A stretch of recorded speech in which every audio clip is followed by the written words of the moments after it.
Vice Chair, we are live. All right, call to order. Because it's the first meeting of the month, I'll read the land acknowledgement.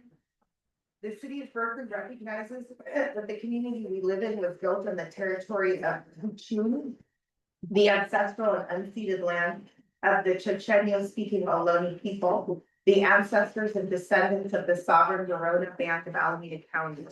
This land was and continues to be of great importance to all of the Ohlone tribes and descendants of the Verona Band. As we begin our meeting tonight, we acknowledge and honor the original inhabitants of Berkeley, the documented 5,000-year history of a vibrant community at the West Berkeley Shell Mound, and the Ohlone people who continue to reside in the East Bay. We recognize that Berkeley's residents have and continue to benefit from the use and occupation of this unceded stolen land since the city of Berkeley's incorporation in 1878. As stewards of the laws regulating the city of Berkeley, it is not only vital that we recognize the history of this land, but also recognize that the Ohlone people are present members of Berkeley and other East Bay communities today. Please conduct the roll call. Thank you, Vice Chair Wilson. I'll now proceed with roll call. Starting with Chair Cayetano, is absent. We informed us that they filed a leave of absence. Vice Chair Wilson. Present. Board Member Oswald Charco. Present.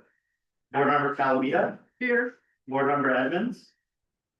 Board Member Edmonds also filed a leave of absence. Board Member Lethwich. Here. Board Member Wells. Here. And Board Member Williams is also on leave of absence. Today we have 5 board members. Because of the 3 leaves of absences, even though we do have 8 appointees, our voting quorum is now shifted down to 3. So with 3 board members, we have quorum and to take action tonight, we're leaving 3 votes. With that said, on behalf of the ODPA, we have Director Aguilar, Data Analyst Saeed Mendy, our investigative clerk Kathy Harper, and myself, Jose Murillo. And from the BPD tonight, I see that we have we have Lieutenant Bonaventure, and I believe I saw a chief. Yes, and we have Chief Lewis joining us remotely. Chair, with that, we have forum. All right. I think we're going to move first to the oath of office for a new board member. Okay, Madam Vice Chair, we're gonna go front. We coordinated ahead of time. Okay. So for our members of the community, my name is Hansel Aguilar. I'm the Director of Police Accountability. We presented to you our new board member. We'll do the swearings as part of the ceremony. He has already signed the oath, but he's ready to go on day 1. So just please raise your right hand and repeat after me. Okay. I, I, and your name, Josh Buzzle Turco, do solemnly swear do solemnly swear that I will support and defend that I will support the the Constitution of the United States Constitution of the United States and the Constitution and the Constitution of the State of California of the State of California against all enemies, against all enemies, foreign and domestic, foreign and domestic, that I will bear true faith that I will bear true faith and allegiance and allegiance to the Constitution to the Constitution of the United States of the United States and the Constitution and the Constitution of the State of California, of the State of California, that I take this obligation freely that I take this obligation freely without any mental reservation without any mental reservation or purpose of evasion, or purpose of evasion, and that I will well and I will well and faithfully and faithfully discharge the duties discharge the duties upon which I am about to enter. upon which I am about to enter. I further swear I further swear that I will abide by that I will abide by and maintain the confidentiality and maintain the confidentiality of the personnel files of the personnel files of sworn employees of sworn employees of the police department of the police department and all other and all other matters matters that are confidential that are confidential pursuant to state pursuant to state and federal law. and federal law. Congratulations. Okay, great. Okay. Thank you. And now, Madam Vice Chair, we usually allow a few minutes for a new board member to address the board or in a community. All right. Not much to say. I'm Josh Buzzle Charco, lived in Berkeley since 2009. I live in South Berkeley. with my wife, 2 boys and 2 chickens, and very honored to be on the board. Great, welcome. All right. Next up, we're gonna approve the agenda for today. Does anyone have any? I would like to move that we move 10E up to 10A to take the place of 10A. 10E is the discussion of the police equipment and community safety ordinance. And we have people here, a panelist, Kitty Harrison and others in the audience who might want to speak to that, and I propose we move it with the other business. Okay, is there a second? I'll second that. Okay, are there any objections to the change? Seeing your motion carries. May I also move as part of that, that the public comment be, that we have a public comment period before that rather than the first one? Sometimes what we do is if we have a number of people to comment on a particular item, we have public comment before that item. It is our first item of business, so I'm not seeing why that's necessary after this reports. I'm not seeing why you would need to do that, but you can make that motion. If that's, Yeah, I think it's best to do that unless somebody has objections. You're suggesting it be I'm suggesting postponed? that we, no, that we have public comment before 10A rather than right now So For- public for that- comment, for that item. When there's a number of people, yeah, I get what you're and saying. we have a panelist who wants to speak to that, and so I would propose that we divide the public comment between non-agenda items, which people are here for tonight, and agenda item 10A. Okay, so the motion is to add additional public comment for item. Yes. Do we have a second? Yeah, I'll second that. And I'll call a roll call on this one. Vice Chair Wilson, no, Board Member Bezel Turco, If it's voting on that. yes. Aye. Board Member Calavita, Yes. Board Member Leftwich, Yes. and Board Member Will. No. The motion carries 3-2. okay, so I think now we're gonna transition to public comment.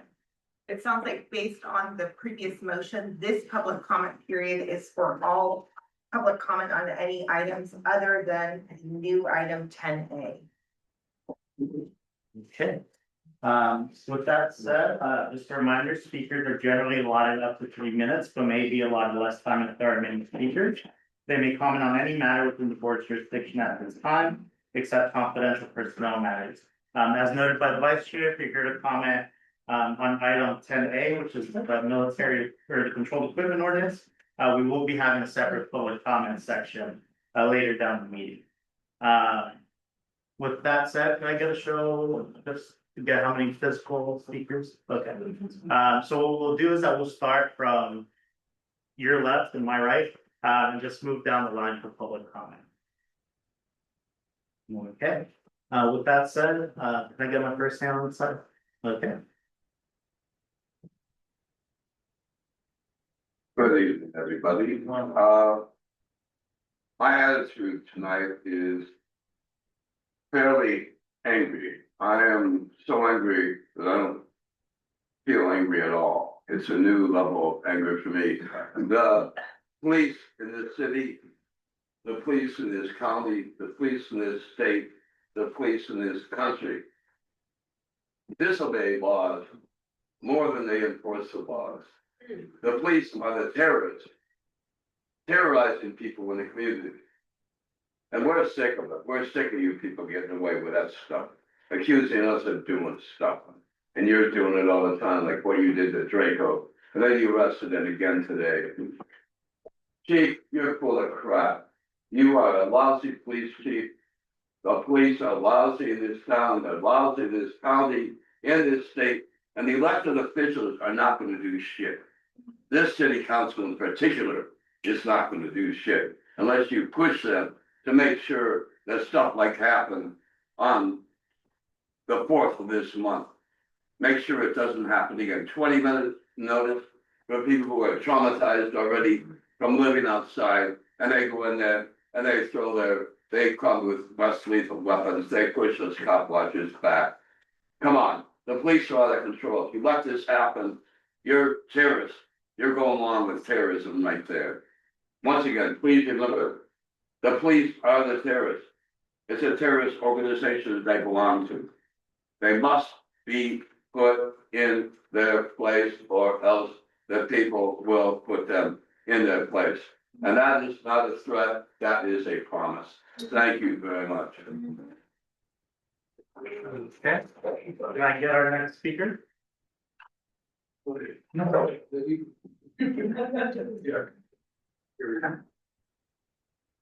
evening, my name is John Poland, I work for the American Friends Service Committee. I know you're all busy, I'm busy. People don't respond to emails because they're really busy, there's a lot to do, there's a lot going on in the world right now. But I highly recommend that you spend a few minutes and you find the video of the attack on Draco and watch it. It's not easy, it's really not easy. So even as I invite you to ask you to do that, I know it's not a pleasant experience. And one of the reasons why I think you should watch it is because there was a law broken by Berkeley Police Department in the use of weapons against Draco and against other people in that encampment.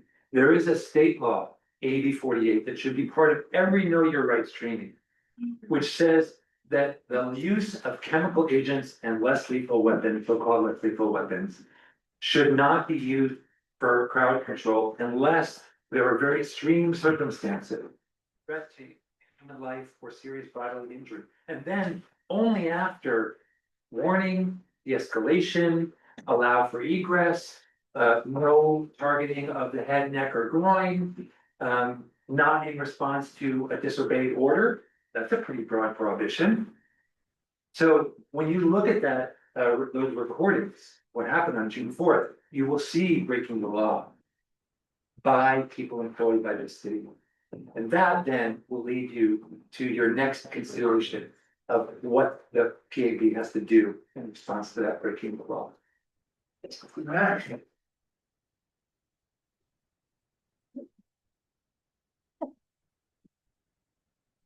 Yeah, hi.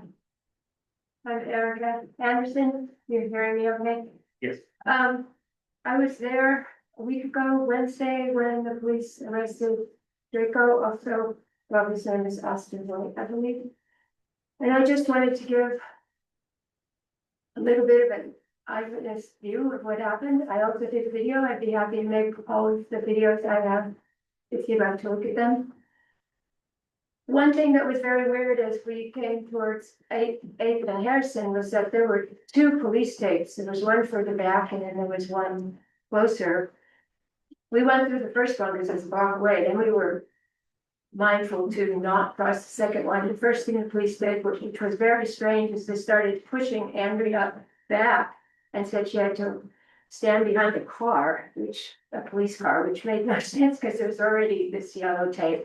What was in front of the yellow tape were the tents of people, you know, the unhoused people or the people living in tents. And there was smoke in some trash can. I don't know how it started, but we were not able, I take video of things. We were not able to go close and take video. And I understand this is our right to observe and to videotape. We were not given that right. I'm not a legal expert, so I'm just going to stick with what I saw. I'll let other people. So 2 yellow tapes was weird. The other thing that was weird, so Draco, I found out later, well, I talked to him, I actually did a little video interview with him. You're very welcome to look at that. What had happened to him was, he had been in his tent and at 6 a.m. the police came. It was a surprise raid. I didn't know it was a surprise when I interviewed him, but anyway, and he had a extinguisher in his tent and it went off, so the whole tent got smoky. And he had to leave the tent. So he actually didn't even get the 20 minutes that the police said they were giving people. So he didn't get one thing. Then I found out later he had been hit. I saw the video of him terrible. He had been hit by a hit and run. He was already injured when the police came. He wanted his medicine, I assume painkillers, and he had some kind of medical foot brace. He was not able to go to his tent. They did not let him go back into his tent. He didn't even get 20 minutes. You're welcome to look at my interview with him that morning, make it all available to you. Then he wanted to go back to the tent, is my guess, and he crossed that yellow line, and they just tackled him to the ground. I am still shocked by what I saw. I've never seen that so close to me. I've never seen that up close. They just slammed him to the ground, the police. And then another one came, and then they put their knees on his back, and he was yelling. If you see the footage that another person took, Jessica, of that car, he was extremely injured by the car. Thank you. Oh, it's too long, I'm sorry. Why, my last thing, you can look at the videos, it's all in the video I took, I was very close. The thing I didn't understand is, why couldn't they ask, even once, what do you want?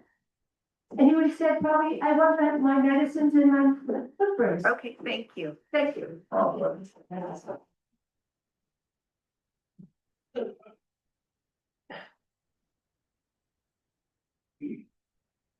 Commissioners, good evening. I'm here with some hope. I'm hoping that you can investigate what happened, because what happened is a conspiracy. What happened was that a multi-agency operation was conducted with the knowledge and the intention to deprive people of their due process rights, with the knowledge and intention to create a perimeter so vast as to prevent us from exercising our right to observe. What happened was a conspiracy to use so much violence that I guess the intention was to dissuade people from staying there. But to arrive, so somebody had planned this. So there's an operational plan, if that's still part of what you do.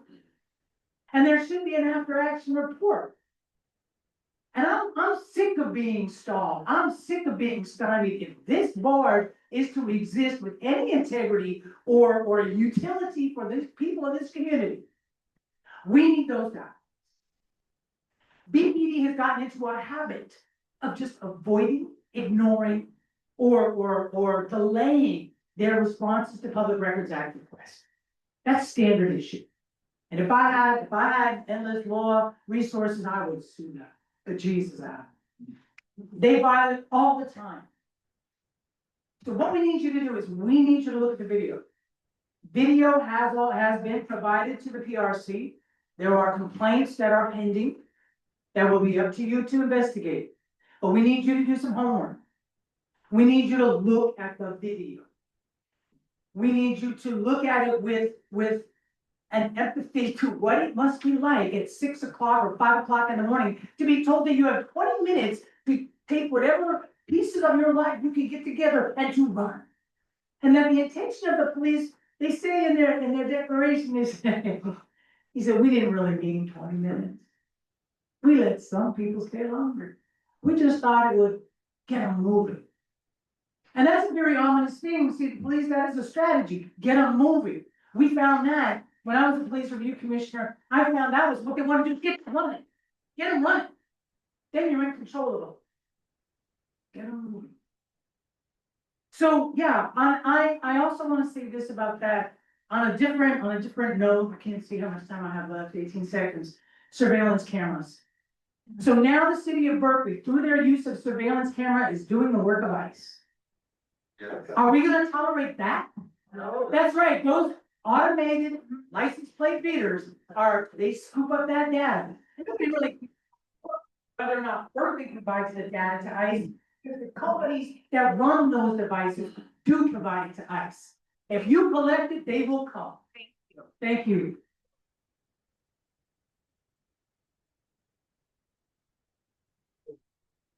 I have to be tough. Hello, commissioners. Congratulations, new commissioner. My name is Nathan Mizell. I'm a former vice chair of this board, a Rampart commissioner.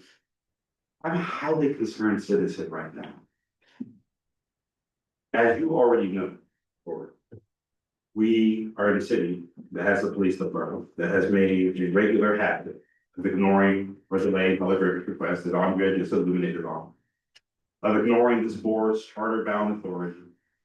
And now they have violated the 14th Amendment. Due process. The thing is, I don't need necessarily your investigation on that because Judge Chen has already told us this city violated due process. Every action they took last week was illegal. The taping and forcing folks not to be able to see what's happening is illegal. Tackling, breaking to the ground and realizing it's illegal. Hell, just standing there and eating pizza afterward was probably illegal because that was part of the operation. That's due process. And we saw very recently in this city when 1,000 officers from all over our state came over to People's Park and they made a large perimeter only 2 years ago. I lived right next door back then. They violated tons of people's due process. They asking for ID, saying you can't be in public areas. And the city council then said, well, that's the university, you know, we can't do anything. But if BPD ever did something like that, we would be on top of it. Well, they just did. They just violated due process. At a time where in the city we speak about sanctuary and we speak about all of these hallowed values, our department already broke the Constitution and nearly denied a whole class of folks their day in court. I know you will faithfully investigate this, so I'm not going to ask. I know you will investigate this. But ultimately, we have to make it clear to the folks of the city and certainly the city council that this department, Chief Lewis, Lieutenant Duche, Lieutenant over here, any new captains, sergeants, do not get to ignore the Constitution of the United States. They do not get to ignore the Constitution of the state of California. And they do not get to ignore the charter of this city. And I know you're not all powerful, but I will do whatever I can with my voice to make that happen. And I plead with you to use your voice as well to ensure that justice is served in this case and that the Department of Revenue, we are not ruled by them. They work for the people. Thank you. They work under a constitution, and that has to matter in this city. Thank you.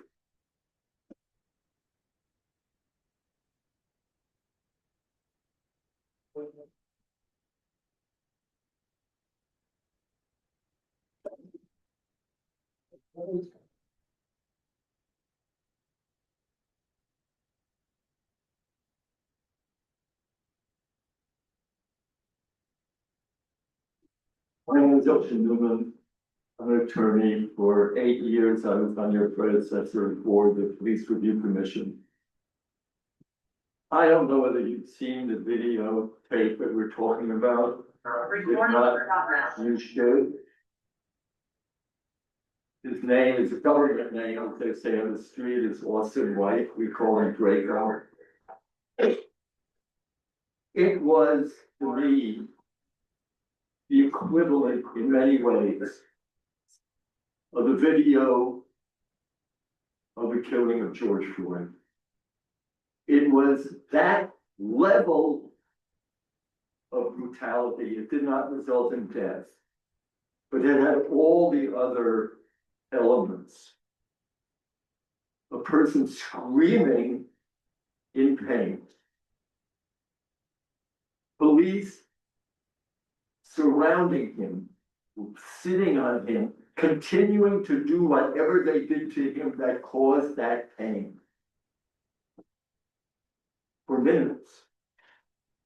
While people outside a line that they had established, just like the people who were in front of Cup Foods watching George Floyd, telling him he's not doing anything. What has he done?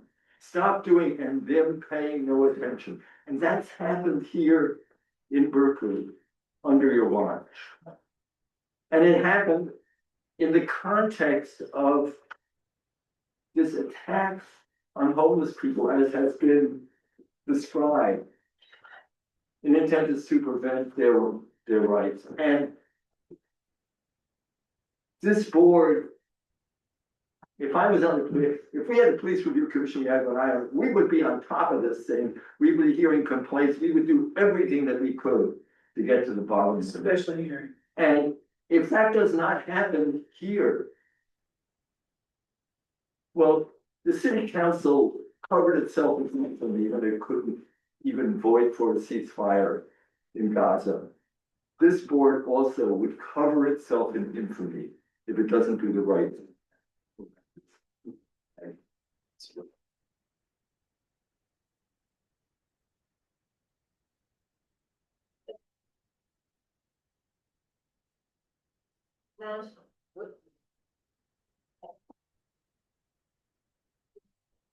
In 2017, Sergeant Jeff Shannon left the police department, retired. He was the CIT coordinator, but that is the last time we had a CIT coordinator, 8 years ago.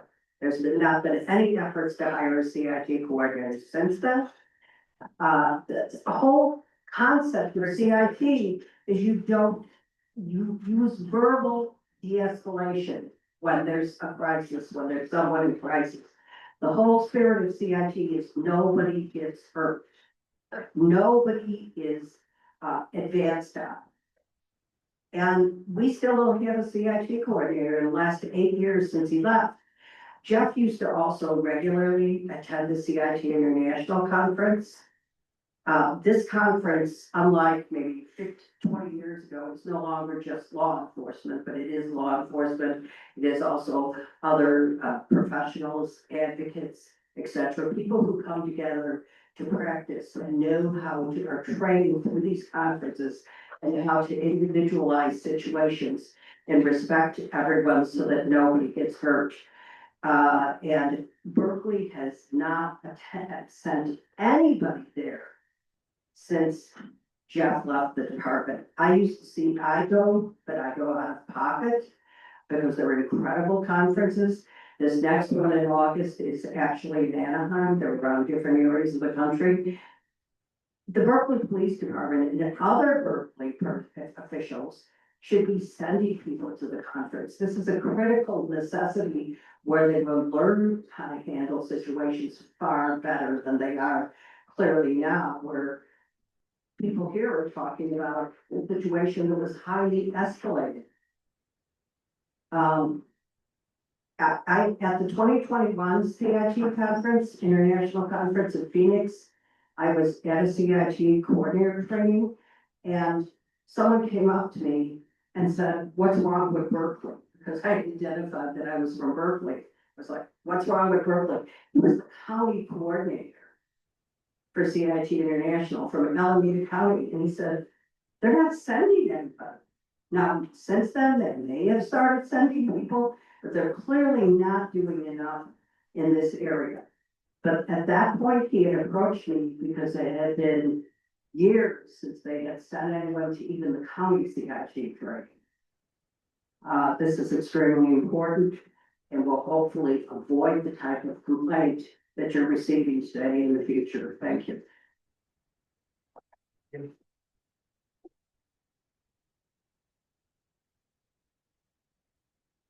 evening. My name is George Whitman. I was a former member and chair of the Police Review Commission in the late 2010s. I want to use my time to talk about process, the board's process, as was one of the framers from the community side of Measure II. What my understanding is in history. I was at this event. I'll leave it to the others who saw more than I did to describe it. But I agree with what I heard and what I saw. I want to start with for the understanding of the membership of the community members here. There are two kinds of investigations. There is a complaint against an officer or officers or employees on any level of the police, uniformed police membership, and there's a policy investigation. I think what I would love to see is no more scapegoating. For example, in the text gate, there was one member who was of the department who was put on, leave with pay, I believe, and then was reinstated. So that was a very minor punishment, but the questions were never asked or never answered about how far did the rot go? Who knew about it? If you found out about it, I don't know what the answer is. How can such a thing go on in a department with no one else knowing about all this texting? So in this case, this was a known operation. This was directed not only from the police chief, but from the city manager and okayed in policy by the city council. And I'm running out of time, but I think that somehow, and I attended a couple of the court hearings, the federal court hearings. And not only did Judge Chen describe everything as illegal as was stated, the other judge, I forget his name, Judge Gilliam. Gillian, he said, attorneys for the city, you know that you weren't supposed to do this raid. And they nodded, and essentially that's what happened. So it was clear that the city knows it's in breach. So the question was, in all of this, how are you going to get to the bottom, or I should say the top of the pyramid? Let's not only find one or two policemen culpable for disrespect or some discourtesy. Let's get a bigger picture, and as I think Osha mentioned, in the old days, it was done. When the PRC felt itself empowered, it could be done. Does that happen? Does that happen in a complaint proceeding? I don't know. I don't know if it can be. And you say, oh yeah, we want to charge more people. We want to, address this to more people. Or does that have to be part of a parallel? This is going to be your thing to figure. Thank you. Thank you. Does it happen in the other kind? I don't know, but good luck.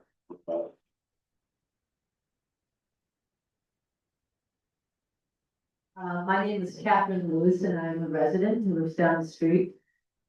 Andrea spoke about being hopeful.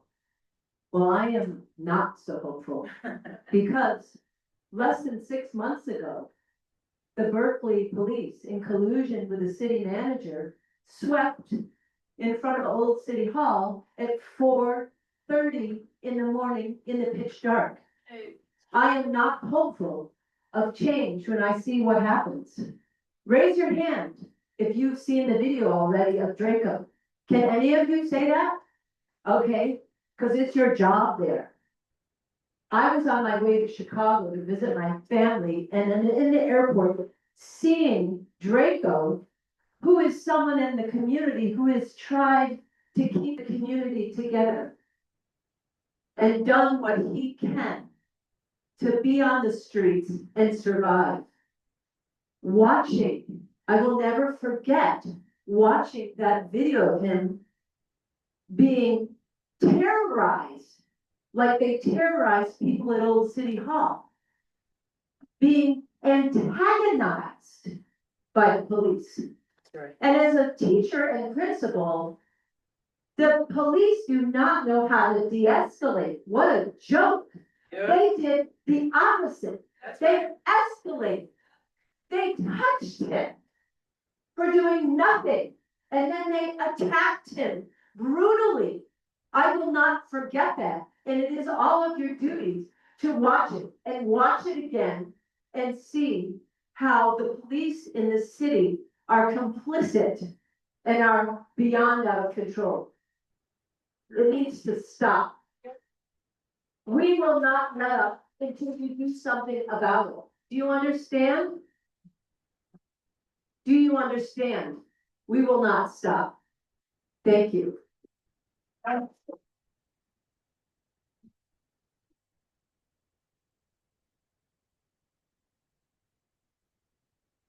Hello, I'm Ilana Auerbach, and I do want to thank you for your service to our city.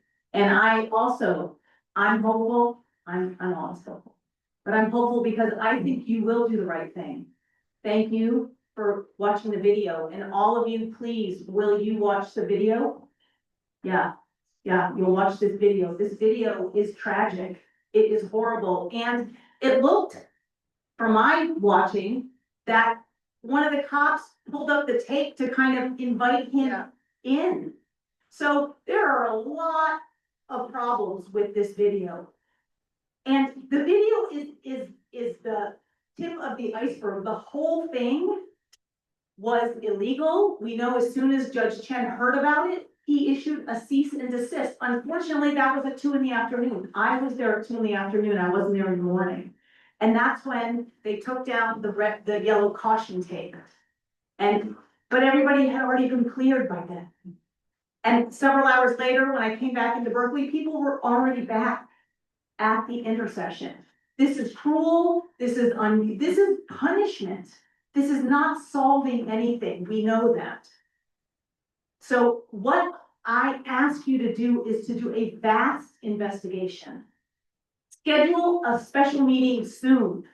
Do a vast investigation to understand who is responsible, who called this, not only with the police department, but as was spoken by George, with the city council members, Peter Radu, the homeless response team, the city manager. Everybody who is complicit in this needs to take responsibility and take accountability. We have some new people who were elected on the council, and they ran on accountability and transparency. And so the people of Berkeley want to see this. And you all are in a position where you can really blow this up and shine a light on this. And we want to support you. And I know that this current council is trying to undermine your work at every step. And that is not okay. And that really infuriates me and many, many other neighbors and people in the community. And we are not going to stand for that. And you all shouldn't stand for that either. So I encourage you, you must take bold action. This is a flashpoint situation where we can shine a light on what the council has done, where you spent a year investigating Techscape, and then they just disregard your recommendations.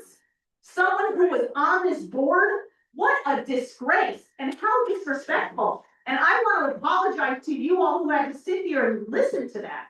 That was just unbelievable. So please take this opportunity and let the community know how we can support you, because we have your back. Thank you.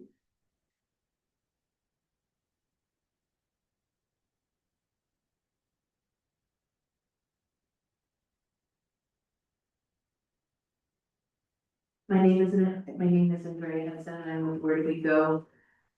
My friend who is unhoused said to me, I pledge allegiance to the flag of the United States of America and to the republic for which it stands, one nation, under God, indivisible, with liberty and justice for all.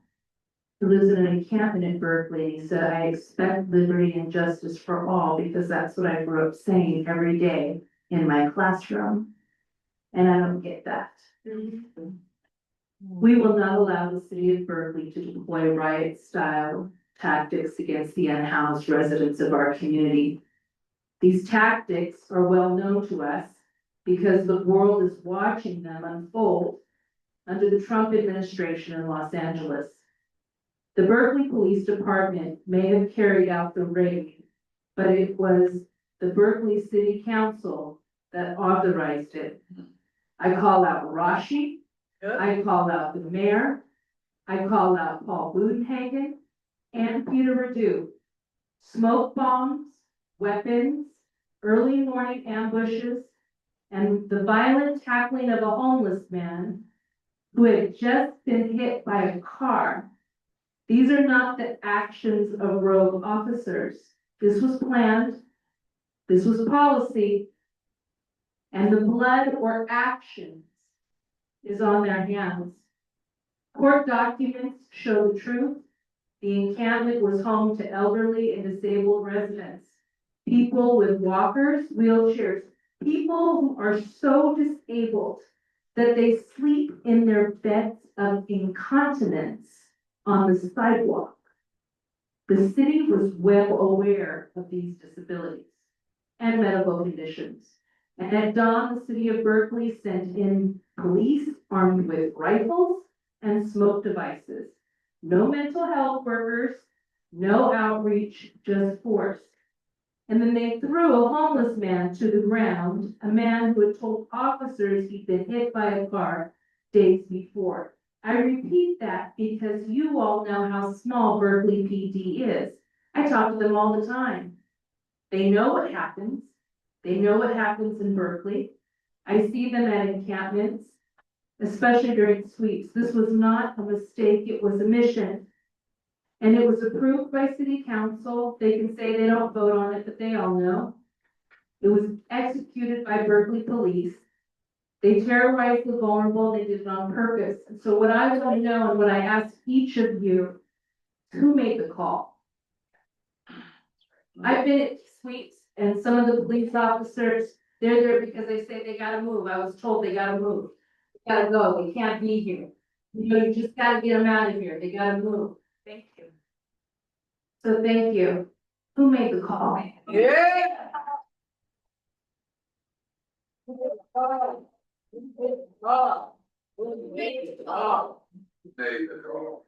Don't let me stop you. Hi, my name is Emily Rose Johns. I'm an attorney. I find myself continuing to have to speak after people who are speaking some of the most, some of the biggest truths. I've had to do that all day today, but I want to reiterate our community's concern for Austin. I've been engaged in struggle with the city of Berkeley over the way that they treat their homeless residents, the way that y'all treat your homeless residents for over a decade. And it's really shameful to be here again over a decade later to be decrying the unnoticed 6 a.m. sweep of a homeless encampment. The city of Berkeley knows better. The police know better. You have to give notice. You have to collect people's property and store it. Before you cannot come in like a thief in the night. That's the seminal case that protects people's property. You cannot come in like a thief in the night to take people's property. You have to give notice. And the city of Berkeley knows better, and they didn't do it. They didn't do it. Not only did they not do it, but they came in at 6 a.m. Do you know why they came in at 6 a.m.? I suspect if you investigate, you'll find that why they came in at 6 a.m. was so that they could avoid the scrutiny of the community. That's right. Who would come and watch, would come and criticize, who would come and videotape. They do it under the cover of darkness in the early morning hours to ensure that they can get as much done before the community comes in and says to them, hey, this is unlawful, this is unconstitutional, this is unconscionable.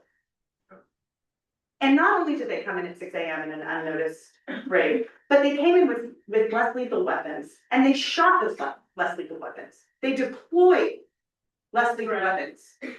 Less lethal weapons that in the past 5 years have shot people's eyes out.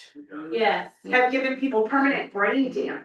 Yes. Have given people permanent damage and disfigurement on their bodies that resulted in the state of California passing laws to limit their use because of how harmful they are.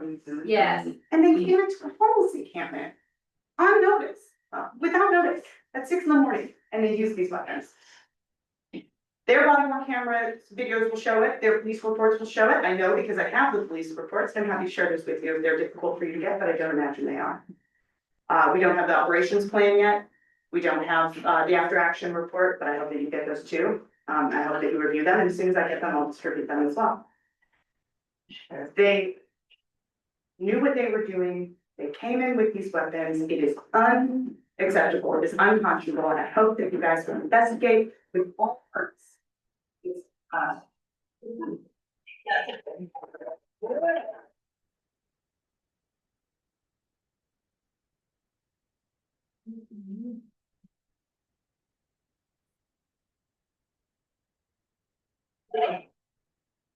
want to thank all of you for being on this board and hearing these horror stories you have to deal with. We are here really to help you. We are here to back you up when you take the stand that must be made. Because this is impossible to live in Berkeley, the beacon of free speech and progressiveness, and this is what we have here. This is worse than any of the other cities and towns in the whole Bay Area. I'm appalled. I'm so, I'm embarrassed in a way to live here when the police are completely out of control.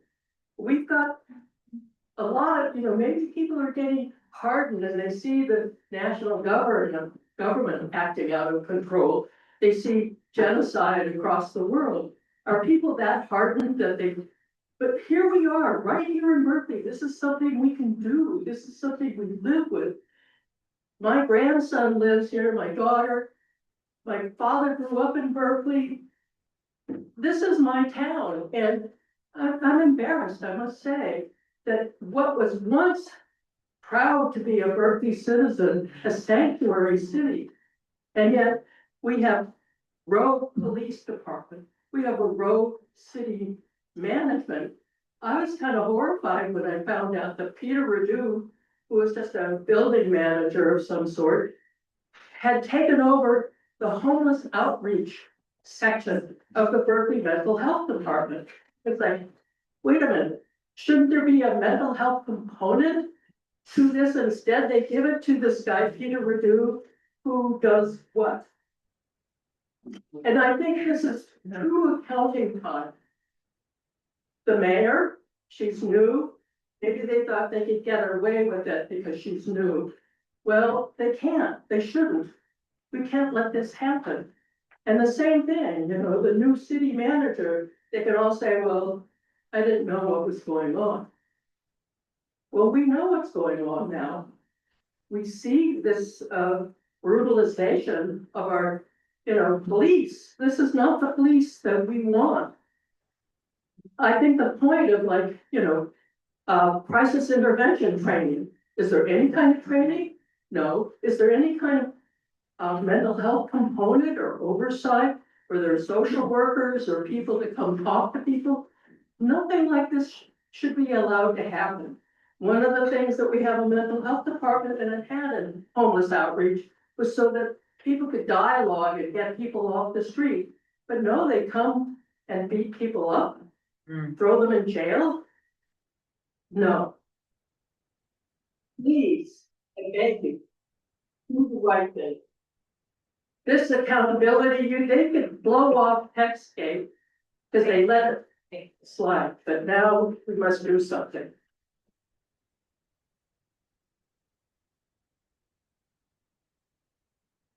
Next speaker, please. Hi, my name is Jessica Prado and I'm a resident of the encampment. I just wanted to ask you to please investigate this incident. This is not the first time that Berkeley police come in this manner, people using use of force. I just want to say that what we experienced was really traumatic and I really want you to hear this is what I experienced when I came out. He's right there. Okay, you get your RVC, I need you to go to your RV. Okay, but I need to let nothing was happening to my neighbors. Stand outside, too. Why you said that? I'm not ready. Over here, please. Why are you trying to kick me out? Sir, I need, this is a crime scene now? Please leave. Why are you saying this is a crime scene? Please, I'm asking you nicely. Nobody gave us notice that this was happening, sir. We can talk about it later, okay?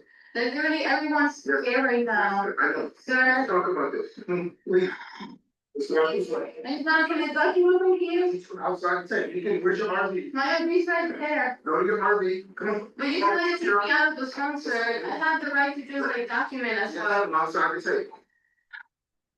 Please.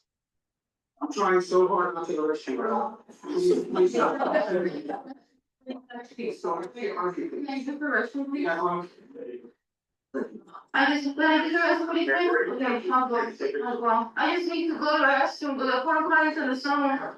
outside. I'm literally just look up right now. And we already. Yeah. So I can't even use the restroom, then. Thank you. I really appreciate you going. Thank you, man.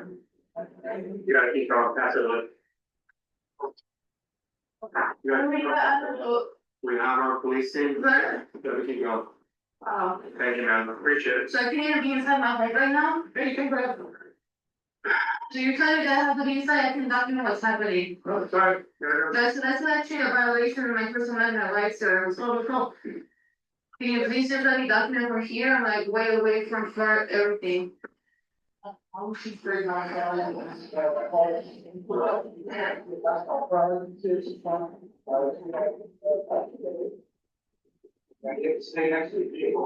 That's fine, he said it don't have a yellow tape, so I understand that. And they kept me behind the cop car this whole time. They wouldn't even let me like get come close to the police and so I can actually properly document what's happening to my neighbors. It was a really scary situation. Nobody was allowed the dignity to just go and use the restroom. Every camp resident just woke up and you can't even relieve yourself. That's how we were treated, you know? A lot of people couldn't even get any of their belongings. Like their mind was scattered, you're just really waking up. And I saw policemen, they were shaking people's hands and waking them up. They were shaking the fences. It was really violent. And when I came out, there was no police chief. The fact that they started pushing me up against the police chief, that appeared out of nowhere. But this needs to be investigated, please. Thank you.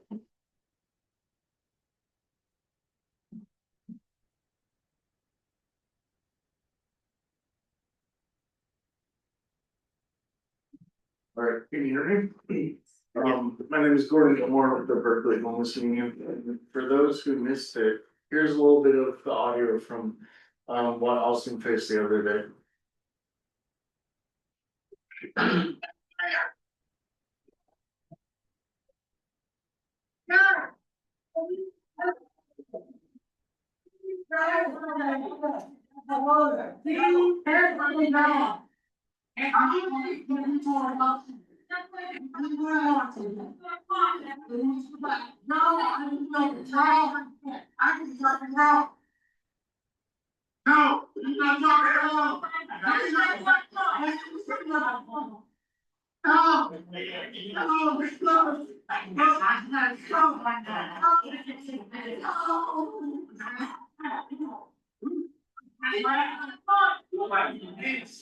Come on. No, worry. No, come on. I got it. Okay. No. No. No. No.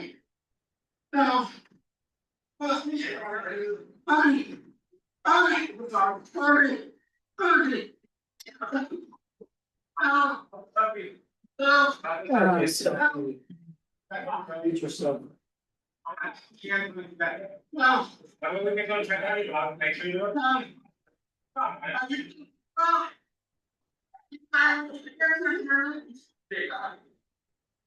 So, Austin, please, no, please do laundry, so it's. You got the laundry channel, you do what you need to do. You're just repeating, no, please, just give us a hand. You guys 10 officers for somebody who's dirty? Yeah. No, do anything. I can't breathe. He can't do anything.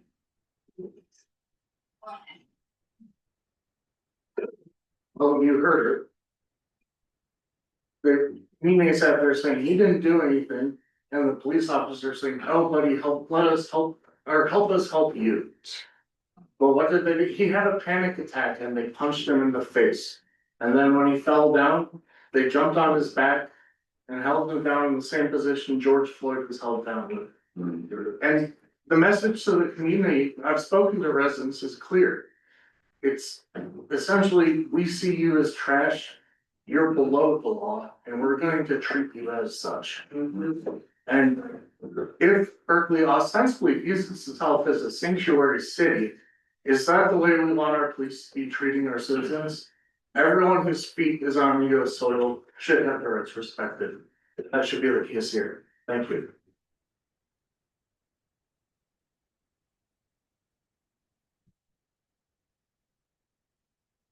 And are there any additional speakers? We do have folks waiting on Zoom and we want to make sure.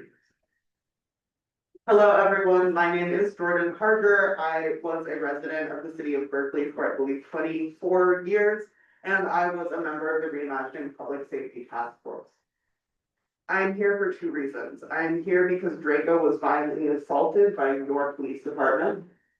And I'm here because the flocked ALPR cameras in our city feed directly to the federal government. We are in a political moment where people in power are crushing us under the heel of their boot.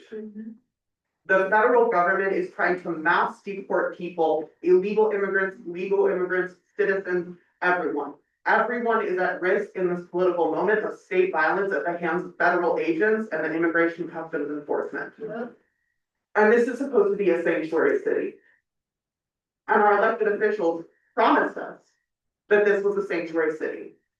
And I read the report that you guys put out, and I really appreciate it because we don't know what contracts our police department has with federal agencies. And that's something that they're supposed to be making clear to us. And until we know how they are or are not cooperating with ICE, with the DHS, with any other non-local agency, we don't know to what degree we are at risk as we walk down the streets of our own city. That's right. And so I'm here because I would like to see you guys take a stand. This is a moment where it is literally do or die. This is a moment where we either stand up and fight fascism bravely with our whole heart and our whole chest, or we lay down and we let them walk all over us. And I'm not willing to let them walk all over my community. I'm no longer willing to swallow the tyranny of oppression of poor people, of undocumented people, of Black people in this city, and nobody in this room is willing to swallow that tyranny anymore. That's right. Which means you either have the power of this entire room standing with you as you stand up against city council and stand for justice in the city, or you have everyone in this room upset and ready to fight back. Because again, it is do or die. We are facing fascism on literally every front. And our city government is mirroring the feds in the way that they are oppressing our community's most vulnerable. When we say that unhoused people deserve human rights, we are saying that Black people deserve human rights because 50% of our unhoused population is Black. We are saying that disabled people deserve human rights because disabled people are disproportionately affected by housing insecurity. We are saying that everyone in our community deserves to live safely on our streets. And so we need you to investigate and we need you to stand up to city council because they've walked all over you before, they've walked all over all of us before, and it's time for that to stop. That's right. That's right.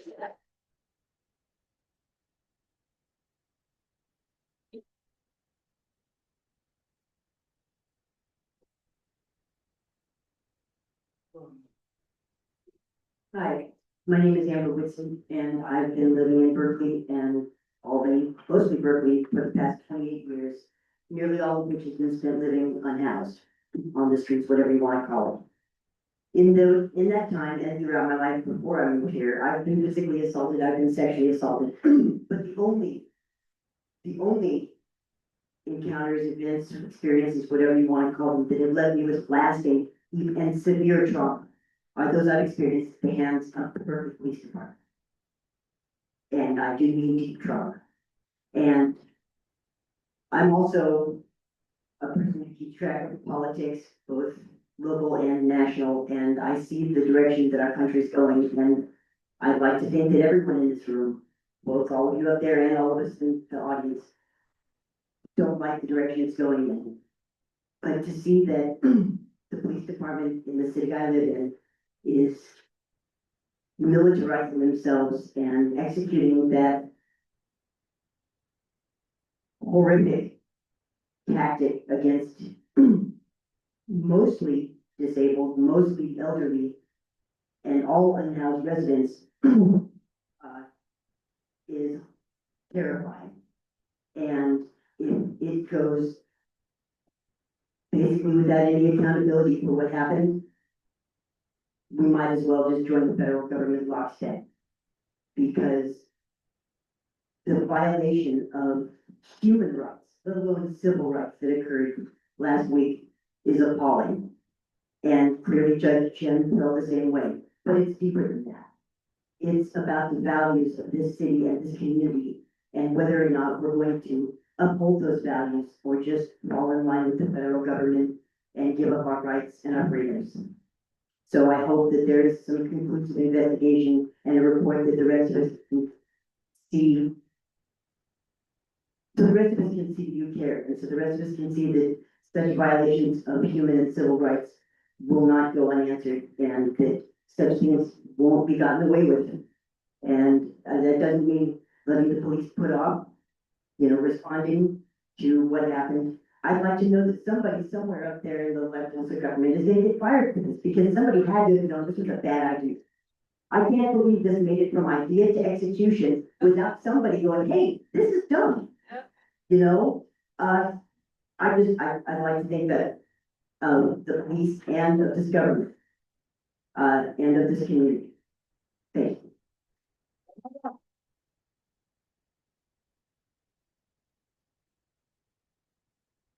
Okay, we'll now be moving on to our virtual attendees. Okay. We'll start with Berkeley resident. You have been granted permission to speak. Hi, I'm calling in today to implore this commission to launch an investigation into the BPD over the illegal sweep on June 4th. And their actions that day is evidence that a fascist police state is no longer a hypothetical. It's here with us in Berkeley today, and you have the choice to do something about it. Homelessness is not a crime. It should not be treated as a crime. And your failure to do anything about it is what allows the police to continue acting with impunity. And if we are to keep this community safe, we need to know exactly who made that call on June 4th and hold them accountable. We need to hold the police accountable for their actions. There is no justification for destroying people's belongings and attacking them for simply existing. And if the city of Berkeley would take even a fraction of the money that they have spent on illegal sweeps and police action and actually apply that to real solutions where they try to offer outreach services, medical care, and housing to folks, we wouldn't have a homeless population problem. It's a policy choice 100% to have homelessness in America this day and age. And we cannot stand by idly as this happens. Thank you. Thank you. Our next speaker is Kit Satinor. You've been granted permission to speak. Thank you very much. This is Kit Saganor. I see what I'm speaking. I don't see the timer. Oh, there it is. I'm speaking out of concern. I share the concerns that have been expressed. And in light of those concerns, I'm also very concerned about where we are going with Berkeley's desire to be a sanctuary city and to not cooperate with ICE. I don't see that there are really specific policies in place that will provide any kind of real reassurance to folks. I'm very concerned about what is likely to happen if ICE comes into our community, either attacking people who are immigrants or attacking protesters. What will the police be doing? I don't understand that there's any kind of specific policy in place.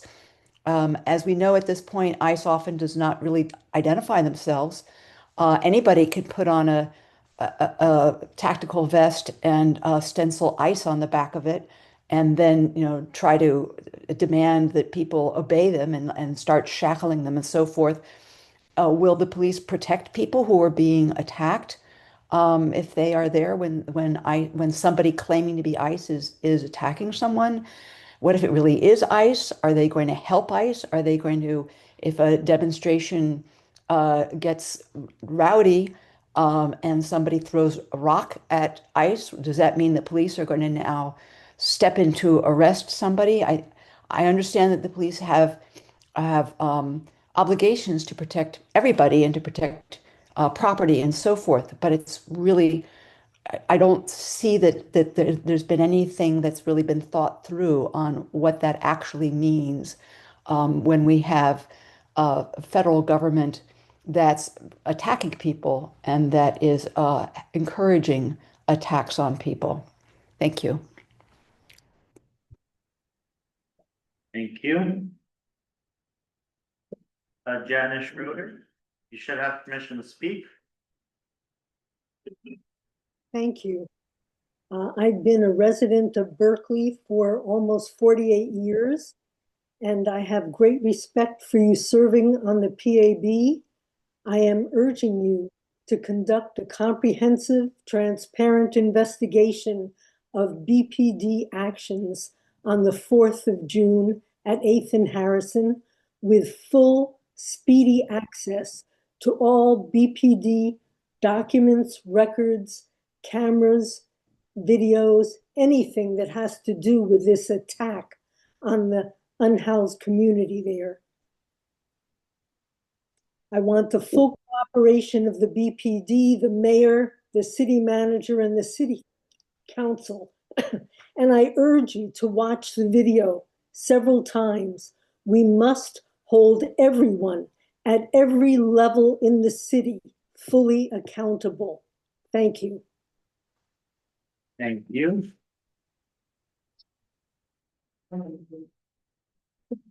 And we are moving on to our last speaker, Josh Gaetano, Chair in his community member capacity. You've been granted permission to speak. Hi, can you hear me? Yes. Hello, board members, members of the public. My name is Josh Gaetano. I'm the chair of the Police Accountability Board. Unfortunately, I had a really unavoidable conflict and was not able to attend today. And I attempted to appear remotely and was told that I didn't satisfy any of the just cause provisions to appear remotely. So I'm speaking on public comment. And as many of you know who know me, you know that I would be there if I could today. Many of you committee. I would like to point all of your attentions to the letter that I included in a supplemental packet that discusses a lot of the concerns that have been raised during public comment. And I would also encourage the community members who have offered to share videos, police reports, other pertinent information with Director Aguilar.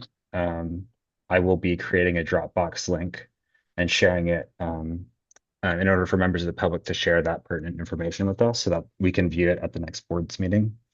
And I also hear what all of you have been saying with respect to how this might mirror the downtown task force report. And, you know, I was here, I sat in front of the council after 2 years, after we had investigated that, you know, those actions for 2 years. And I was sitting in front of council when council largely ignored most of our decisions. And, you know, we can do our job in this situation. And, you know, you have to ask the council to do theirs as well. So thank you for being here. This is obviously very front of mind right now. There's also, you know, a second item that's front of mind for me right now, which is something that Kit Saginaw brought up. And it's with regards to Berkeley sanctuary city values. We raised a letter a couple months ago now at this point, about gaps in policy with respect to Berkeley Police's ability to interact with immigration enforcement authorities. And in response, BPD put out a notice describing, you know, their commitment to sanctuary city values. But as Kit Saginaw and as that letter pointed out, that response was devoid of policy, actual policy. And one of the gaps in policy is also how police would respond in the event of protests, of ICE enforcement actions, which have been happening in LA and in San Francisco. And it's very well likely that they could happen here in Berkeley. Berkeley is not a stranger to protests. I'm not a stranger to protests. And so I plan to meet with Chief Lewis and Deputy Chief Tate to discuss the specifics of how BPD's crowd control policies, which usually require coordination with other law enforcement on the scene, would apply in contexts where federal immigration authorities are present in light of the city sanctuary city ban. So I thank you all for being here. And I look forward to hearing the rest of the board's discussion tonight. Thank you, Vice Chair. We do have one more virtual speaker, Vice Chair. Yeah, that's fine. Did you want another virtual or? Yeah, we have one more virtual and then we can get back to you. They've just been waiting for quite some. Okay, Mickey Duxbury, you've been granted permission to speak. But I'm not sure if this is the time to speak about the rescinding of the ordinance about police equipment, or is that later? We'll actually be having an additional public comment section later on in the meeting. Okay, thank you. Okay. Thank you. Okay. Yes. Sorry, I went to the wrong location. Oh, no. So I was in city school board. Right. And got free food, but I wanted to ask you a moment whether you received my questions. I sent an email to the director. I had 6 questions related to age comparison. They relate to the use of force policy, whether it was violated. They relate to the body cameras that are now required as a result of law versus city of Berkeley, the federal lawsuit that I was a part of. Also, whether the 20-minute warning was adequate and why were threats made if they didn't occur at that time. I've been in a number of suites. I think I've been in like 7 or 8 of them, but a few of us in this room are up at 5 and 6 in the morning often. I've never seen anyone quite that terrified and frightening in the way they carried it out. In the past, they've tried to arrest Reverend Sally behind them, just in a paddy wagon. We had Marsha Poole go across the line to get someone's walker because the police were about to throw them in the dumpster. But I've never seen someone thrown face down and a citizen member trying to tell the police, please de-escalate, please de-escalate, please de-escalate. So I say all credit to the community for trying to keep a peaceful place that is the role model of this nation and not the example of the Trump fascism that is breaking loose. And I would hope this board, which I really appreciate, Police Accountability Board is my new hope. I went before the Police Review Commission and the old style of review, which was inadequate and it felt like a second beating, I called it. I got hit by an officer in the back, had flashbangs over my feet. I had friends, journalists, students, elders who had been harmed. But this incident this last week breaks my heart because they're the most vulnerable people, elders, people with disabilities. Those are the people I was taught to respect and honor, not beat and throw down. So thank you for your time. Appreciate it. Please take action. Yeah. Vice Chair, with that, we have no additional virtual speakers. Okay.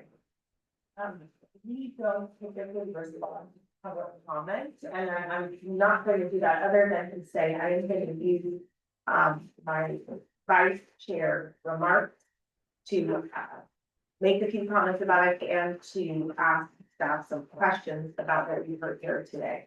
But before we get there, we have a couple of other agenda items, so we're going to move to approval of the agenda.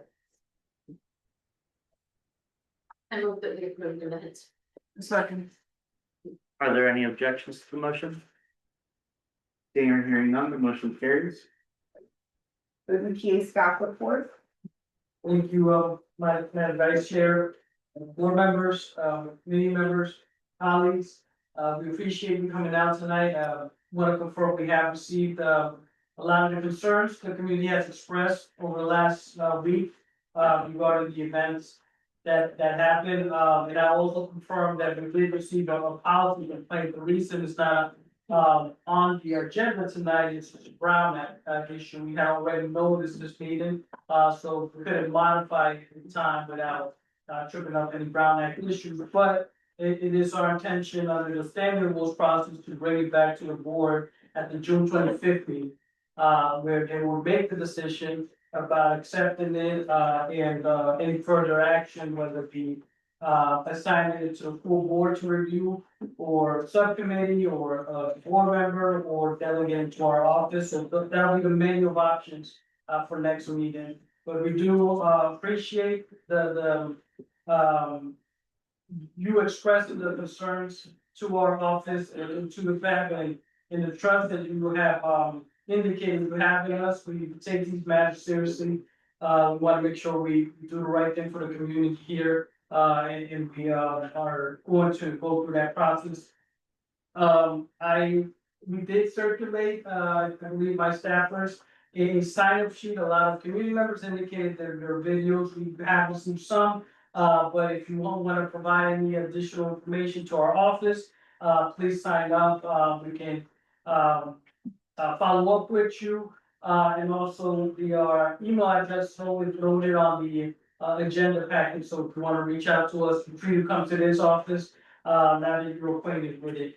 I'll hold back on any additional, updates, Madam Vice Chair, unless the, board has any questions for staff right now. We do have some items on the agenda that we'll get further into, but. Can I ask you to tell me if it's inappropriate to respond? Have we also received personnel complaints related to the encampment activity? So it's not our, practice to, provide that information, which we see personnel complaints, so we can. Okay, all right. Yes, we have. Okay, we'll move on then to the chief of police. Oh, no chair and board members reports. Okay, so thank you. I'll start off thank you, Director, for sharing. I didn't receive a policy complaint. I want to reiterate something that you heard from former Commissioner Littman today, that there is a limited scope of our authority. We are able to investigate and respond to personnel complaints, and we are also able to self-initiate and respond to policy complaints and practice complaints as well. And so I think that the encampment issue touches on both. Again, we are dependent on receipt of a personnel complaint in order. You did get a personnel complaint. I hear that, in order to take action. And what I would ask, the director working, I'm sure the chair will be amenable, as is reflected in his, written remarks for us today, that at an upcoming meeting, either our next meeting, most likely, that we do agendize both, whatever policy complaint has been received, as well as some time, sufficient time to publicly review video. I understand that we are soliciting video. There's going to be a Dropbox set up. I would ask the director, working with the chair, to identify maybe 20 to 25 minutes worth of video for us to review as part of the open session meeting prior to discussion of any policy complaint review. And also just to clarify for our board that in addition to handling this as a policy complaint, we can review the practice. I understand there may be an issue of lack of policy. So we are able to look at practices as well. And I do want to say that I understand that as a country, not just our own city, there is a significant amount of attention being paid to homelessness. And really, my own personal view is, of the richest country in the world, it's really unacceptable that we have unhoused people. And I think that the police, there's some comments made today, and I'm sure you guys are all used to it, and I don't want to defend any indefensible behavior, but I do want to say that generally, I think people are trying to do their jobs. And I don't know if there is a policy governing encampment suites that has been vetted and reviewed by the community. I certainly know that I haven't seen it. And that may be something that the council, working with the community, needs to develop. I'm very open to that. So just look forward to engaging on this issue more. Appreciate all of you coming out, raising your voices, and want to reassure you that you've been heard. Any other board member comments or remarks? I'd like to thank everybody for coming out, and I encourage you to keep engaging with us as we go forward at future meetings. And I want to reiterate something that the vice chair said, because a number of you have raised concerns about violations of policy or wrongdoing and so forth, and you want us to do something about that. George Lippman was correct when he said that there's two kinds of investigations. There's policy and practices investigations, which we as a board can initiate. But investigations of potential wrongdoing, we are not allowed to initiate those. We depend on the public to, if they think there has been wrongdoing, to file an allegation of wrongdoing. We, the board, are not authorized. This is something actually we struggled over. I mean, we attempted to secure that authority, but we're not authorized to self-initiate investigations of potential wrongdoing. And so that's the role of, in our interim regulations, a complainant is either an aggrieved party or a witness, an eyewitness. And I just want to make that clear, because a number of you have said to us, do your job, investigate these things, and we will do the investigations we can do. But if you are saying there were violations of policy or wrongdoing, we're not allowed to self-initiate that. Thank you for coming out and helping. We can self-initiate a policy reading. Yes, we can self-initiate policy reviews, but not personnel. You have the forms here, if we can fill them out. Are there hard copies of that? Yeah, you can get some forms for, yeah, let's do it. Let's do it there. Board member comment. Can you go copy them? No? Yep. Okay. So just to be clear, I'm sorry, the public comment period is over, but I think we. information, No, I'm, because all these people could get educated about your process right here. I will reiterate the process. The process in complaints about individual officer behavior are filed as personnel complaints. We cannot self-initiate an investigation into an individual officer's behavior. We must do that pursuant to a complaint filed by any one of you. And I heard from you that one has already been filed. Is there any help that anybody can get in framing or writing a complaint? There is, there is. Okay, well, good to know. If you come to the office, they will provide you the form, and if help is needed to fill out the complaint form, the staff is there to help. Correct? That's true. Yes, yes. They will frame the complaint. All right, so we are gonna have somebody on the staff available in the back with copies of the complaint form, and perhaps they can also explain the process and any help that they can provide. And while that's happening, we'll move on to the chief of police's report. Maybe you can raise your hand in the back, whoever it is that folks should go to get the form. Yeah. Okay, great, thank you. I don't like, but I'm going to print them and we will have them over there. Okay. Perfect, thank you. Good evening, Chief Lewis. Good evening. How's my sound? Can you hear me okay? Yeah. Great. Okay. As I know, there's two topics of interest on that are up for discussion today. One which is on the agenda and one which is not. I do want to provide some brief comments around the Harrison Street encampment closure. And maybe share a little bit about our approach to encampment closures as well as our values in these very challenging situations. So as you've heard, and as you can imagine, these are very challenging and emotional situations. They're difficult experiences, both for unhoused residents in our community, but also for everyone who's involved. Recognizing this, there's a lot of work that happens both before and during these efforts. They are done with multi-city departments, including neighborhood services, animal control, public works, health, housing and community services, the Alameda County Cares Program, as well as the police department to ensure that these responses are as thoughtful, humane, and prioritize safety to every extent possible. So both prior to and during encampment closures, also the city's homeless response team is engaged with residents in these areas, offering information about services, housing, shelters, and also, as you might not be as familiar with the county's CARES program, I'll give you a little bit of information about that. So that's a district attorney-led initiative designed to divert individuals that are at risk of becoming part of the justice system, into supportive services rather than jail.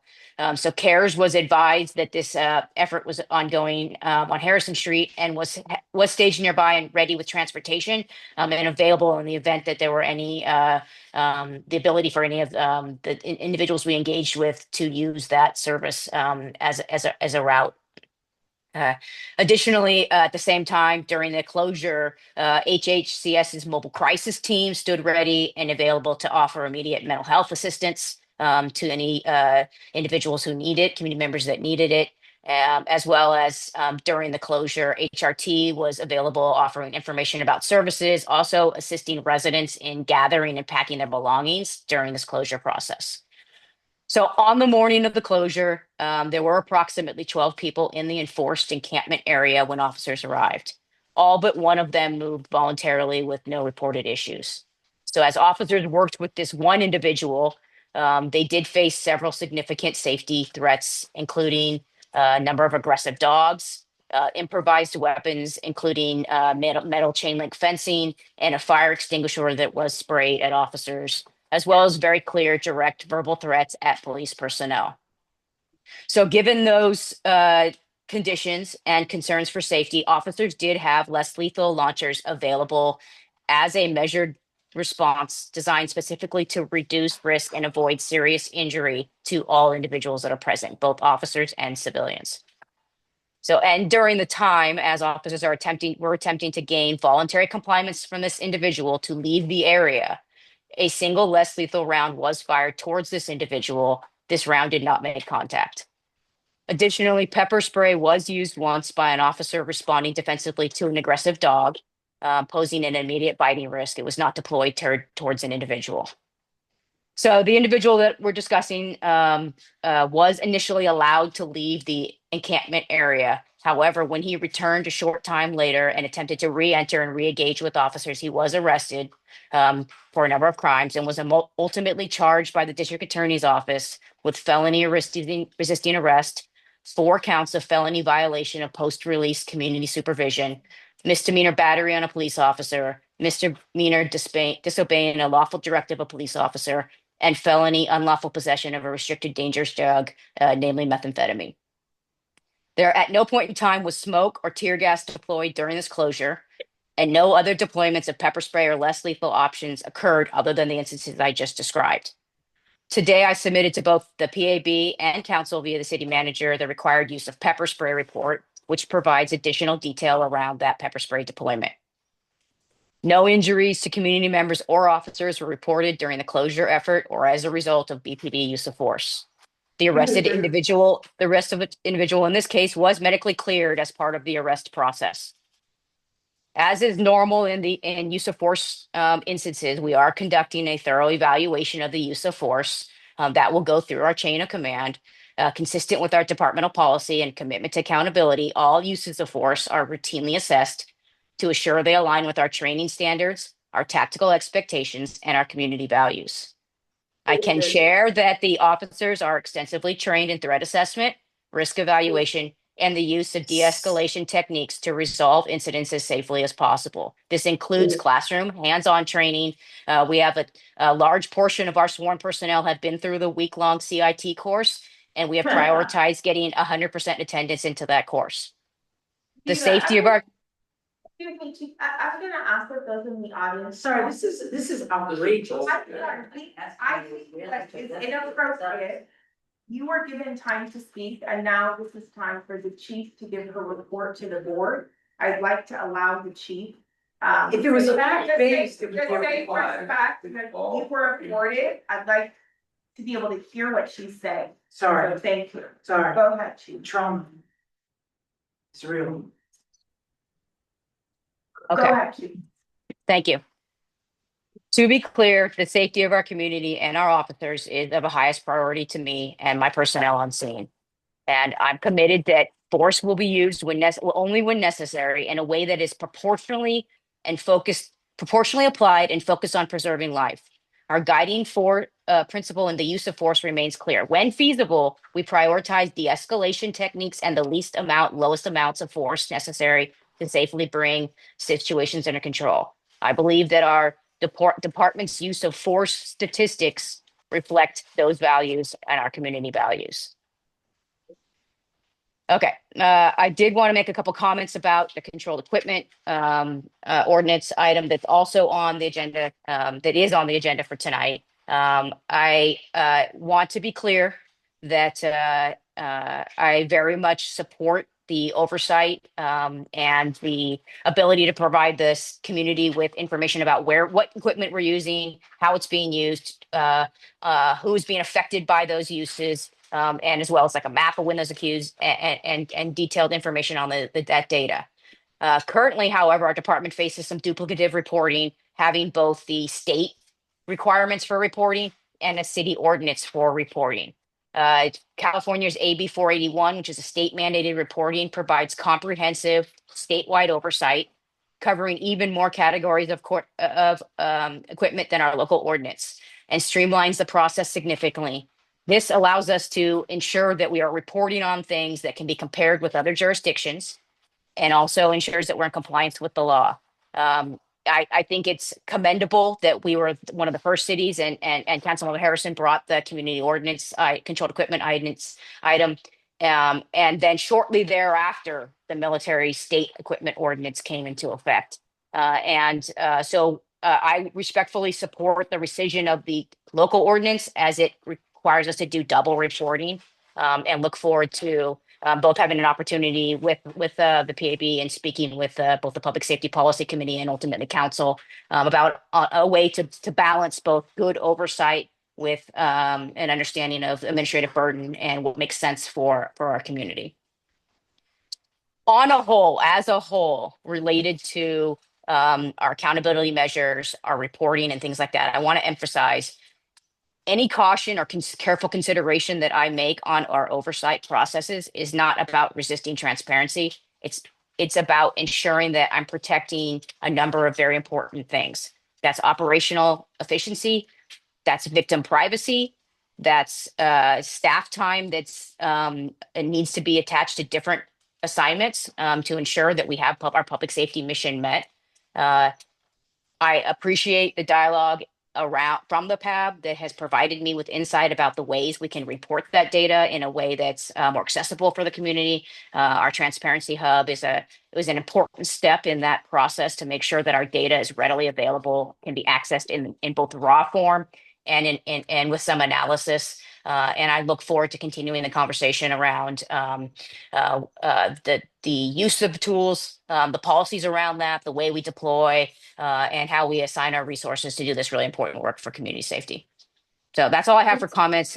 We'll happy to answer any questions I can for the board. Any members of the board have questions? I have a question. Chief, thank you for that. I have two policy questions regarding the encampment clearings. The first one is, what is the policy about the right to observe? In other words, when members of the public want to observe police activity, what is the policy in terms of how far or near they can get to the activity and within what kind of context? In other words, how does it vary? Yeah, so, the goals are ensuring community safety and also ensuring the safety of city employees that are in a certain area doing their work. So we've got public works, HHCS personnel, HRT personnel in the area, as well as officers engaged in the area. And so what you will see, if you see some of the videos that you see, is that there was caution tape put up at the end of the blocks with officers standing at those locations asking that people could lawfully observe as long as they stayed on that side of the caution tape. So the goal is to ensure safety of everyone. And that includes the community. There are times when we have a critical incident underway where if a community member got closer, they could risk a crossfire issue or being in harm's way. Wow. You have another question? Yeah, the other question is in terms of warning time, in terms of what is the policy about giving the unhoused advance notice of a clearing? Yeah, so there are set noticing requirements. We work in partnership, as I said, we work in partnership with a number of city departments, including the city attorney's office. So we take our guidance from the city attorney's office on the noticing that we give, the way the notice is posted, whether it's posted on signs that are in a particular area or written notices. And so I would leave the questions about exact noticing for exact encampments because that can change based on litigation pieces and locations, whether it's in a park or on city streets. It's not a simple answer, but more complex depending on the location and what the fact pattern is for that particular area. It's always the city attorney's office who makes that decision about advance notice and where to put notices. No, we work in partnership with the city manager's office, with the homeless response team, with the city attorney's office. There's usually a working group that works through what particular notice might be required for a particular area, depending on whether it's a park or a city street, whether that area has been noticed prior, whether there's signage up at that location, and other issues, whether there's specific requirements that are set in place due to litigation or other issues. I just have one question, Member Calavita, like very specific policy questions. I have a broader question. Is there a Berkeley Police Department policy governing sweeping encampments or clearing encampments generally? Is there an overall policy that would? There's not a police department policy specifically related to our work on an encampment. Okay, and do you know if there are any other police agencies, other jurisdictions in the state or the country that have such policies? I'm not aware of any. There may be, I'm not aware of any.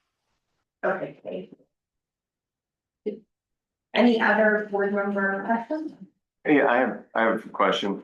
Hi, Chief. I was curious, you talked about kind of duplication of work with the between the municipal city code, chapter 2, 100 and AB 481. Can you speak to more of what that looks like in practice for the police department? I'm gonna just interrupt for a moment. That's our item 10A discussion. Issue gonna be. Well, Chief Luther, are you gonna stay on for that, or is Lieutenant Bonaventure gonna be available to represent the department's perspective for that discussion? Yeah, I won't be available, but I will make sure that he has my notes and I'm sure he can speak well to the difference, some pretty clear points that I can share with him. My apologies. Sure, thank you. Okay, I think we are ready to move to subcommittee reports. Okay, thank you, Vice Chair. With that said, we'll now move on to the subcommittee list. Page 21 of the regular meeting packet. I'll start with the regulation subcommittee. Is there any activity you would like to report since our last meetings? I'll leave that to board member Ledford. Okay, so we continue to read both with internal stakeholders regarding the regulations that we board has governing complaints. This board actually had those regulations a couple of years ago, and now we've been mired in labor negotiations, both with internal stakeholders and with the unions. I personally met with the city attorney's office on Monday to discuss some of the novel and complicated legal issues that arise in the context of our proposed regulation to require that the department give body worn camera footage to complaints, and they're not currently attached to that. I also met with the chief and with Deputy Chief Pate today to discuss that issue, as well as some policy concerns they have regarding requirements to provide body worn camera footage. So it's something that our board feels strongly about. That it's a matter of basic fairness that complainants should be entitled to believe that footage. But it's a novel issue and it's complicated. So we're making progress, but this process is very slow and frustrating. I second that.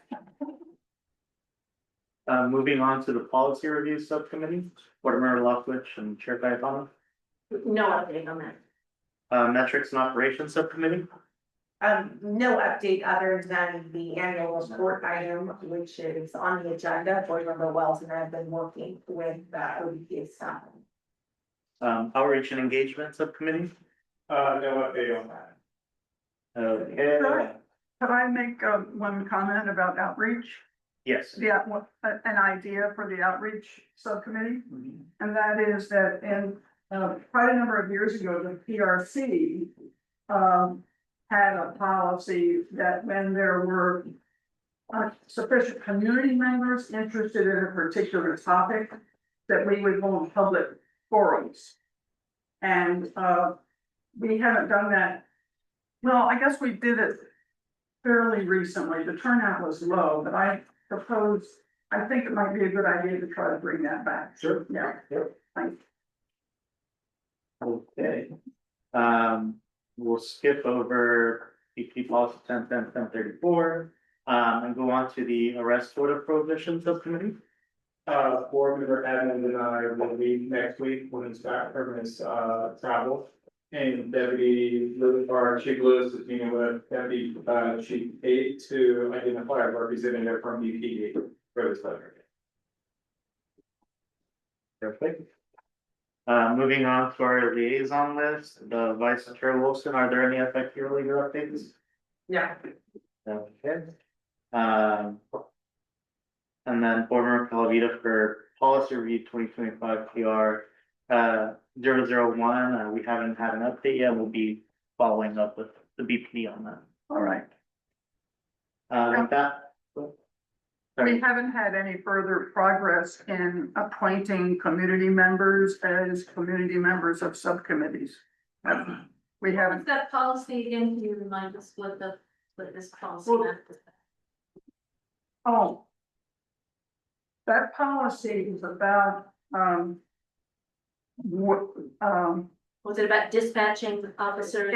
it has to do with when somebody has filed a personnel complaint.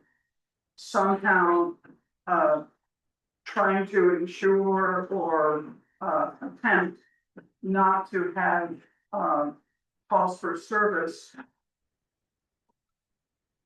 Not to have further interaction between the officer and the complainant, if it's possible. It's complicated because of the way dispatch works. But we've been working with policy analyst Mario, and I've been working with the department trying to figure out the logistics of that to try to ensure that people feel comfortable filing complaints and that having a call for service. And with that, Vice Chair, that concludes subcommittee reports. Okay, so now we'll move on to 10A, which is now the formerly 10B, police equipment and community safety ordinance. So I know that we have a special guest here to talk about the proposal. I think that I would just like to tee it up, and then I will kick it off to you, Kate, to share just some background and context and your views on really the distinctions, I think, between the statute. Actually, we are supposed to take public comment now.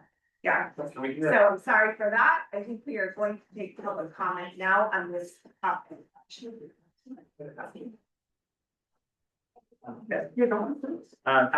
the litigation. Oh. So that we can respond to it. We took a motion to take public comment before this item, so that would be now. I'll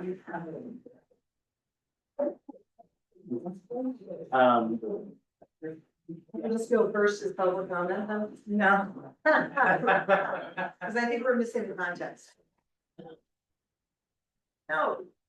It was a Brown Act and procedural rules, they may be inconvenient, but we do matter. It's really important to be fair, regardless of the topic or how sympathetic we are to the position. So Brown Act is not, comment after. We just voted on a motion where we said it was gonna be before, so we're gonna stick with that. You can make a public comment now. I don't think that is the public comment period, so Are there people that want to make public comment on this kind of thing?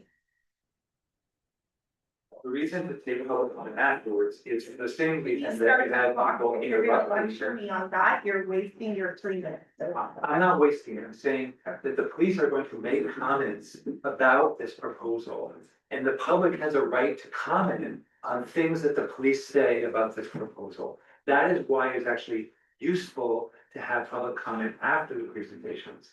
And I will just say, you received a letter from me. Oakland also has a local ordinance that was also passed in the months before the state AB 40 was passed. Actually, tomorrow night, your counterpart at Oakland, the Oakland Police Commission, will consider Oakland PD's annual report on its use of military equipment. But in the case of Oakland, it does not do separate reports. It does one combined report because there are enough commonalities between AB 41 and the local ordinance in both Berkeley and in Oakland that make possible that combination of a report. I think that it would be worthwhile to amend the local ordinance in a way that reduces administrative burdens. However, there are some important pieces about the local ordinance in Berkeley. One of which is that it requires the location, the area in the city where it was used. It requires a disclosure about whether there was a warrant in the case of the use. It requires a review by the Police Accountability Board. AB 41 requires the naming of an oversight entity. But I can tell you, because our organization monitors the implementation of AB 41 throughout the state, hundreds of agencies we monitor. And the vast majority do not name an independent entity other than the governing body, the city council or county supervisors. So the PAB would be out of its, potentially out of its review if this is rescinded or rescission. In addition, the local ordinance is that if there's a new acquisition for new equipment, it also requires an impact statement. It requires a statement about the mitigation of those impacts. It requires something about alternatives, which is very important to think about. What is meeting the public safety need?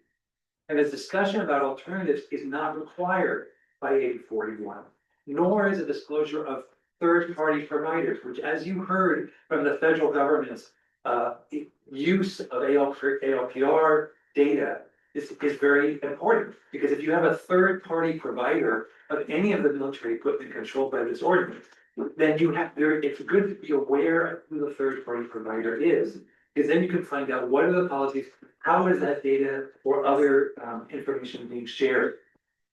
And then finally, I just want to say we would support from the American Front Service Committee your work on amending this particular local ordinance in a way to make it administratively.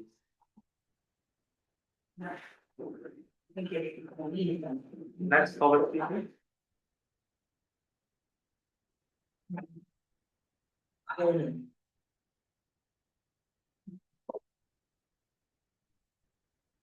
Hi, folks. I don't have prepared remarks for this one. I was the chair of the subcommittee that worked on this very ordinance. This was some historical background on this. At the time, we did have conversations about what issues could be duplicative. But ultimately, we recognized then, and as we recognize now, there are specific differences that are important for us here in the city, especially given our body of civilian police oversight. So I don't think there's really any debate that we need to keep what we have. Now, of course, there can be modification, and my hope would be that council will work in good faith to modify in a way that allows for streamlining, but does not take away the substance that allows this board to have a greater part of the process.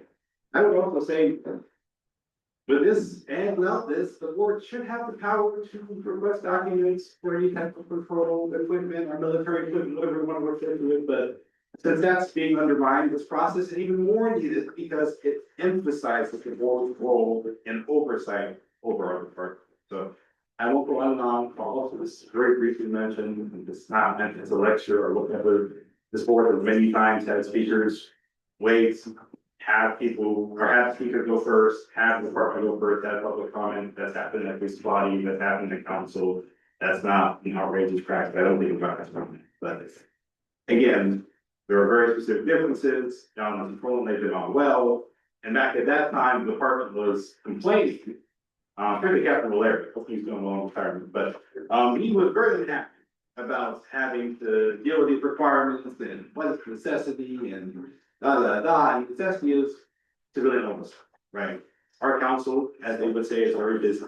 Our council focuses on many, many issues. Our council does not have, respectively, the expertise that this body has to go over control equipment issues.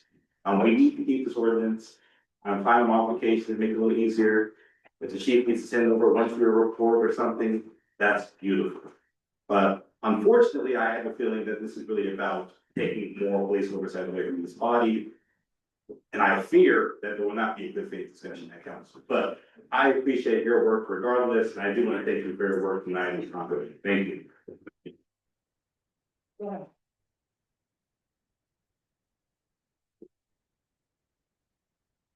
As a former police review commissioner myself, I can tell you that procedures review is also accounted for the fact that the public wants to hear from the police and be able to comment on that. So maybe in the future, we can assume that that would be the placement of the public comment. I just want to see this, that as somebody, you know, I left the police review commission because it was so completely and utterly ineffective. And my hope had been that this board would be more effective, that you would have subpoena power, that you would make demands, that you would enlist the support of the community in pressing for those demands. And part of it is making this body accessible to the public. And to not to elevate these conversations or to be dismissive, to understand who's in the room. And to explain what you're doing when you're doing it. That's very helpful. As somebody who, you know, back in 2014, was when supposedly Black Lives Matter, and people were running around in the street protesting and trying to fight for that principle. What did the Berkeley Police Department do? I don't know if you were here at that time. But you may recall that they shot so much tear gas. And then through that wall of tear gas, they randomly shot less potentially lethal weapons indiscriminately at the crowd. And the crowd was so incensed that the next night there was a spontaneous protest that ended up in because people were so enraged that they went through our downtown and they smashed every window. They attacked City Hall. They began smashing the doors of City Hall because people were enraged.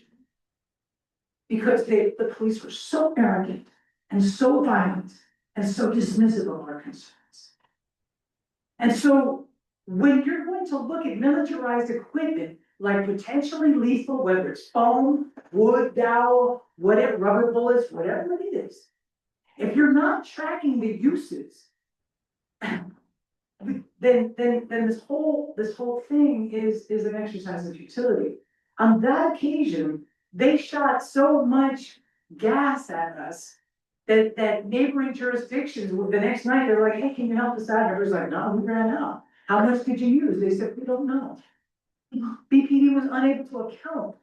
And so what this is a ripple. What you're dealing with is a ripple from events that happened years ago that we've still been trying to hold them accountable. So I encourage you not to accept anything less than real accountability. If you're not tracking the uses, if you're not requiring them to do a use of force report for every time they discharge one of those weapons. Have you been woken up by an LVAD in your neighborhood? I have. An LVAD is a really great sound device. And it was so crystal clear when they said, get out of your house, that our neighborhood at 2 o'clock in the morning, everybody thought that the police were talking to them. Get out of the house.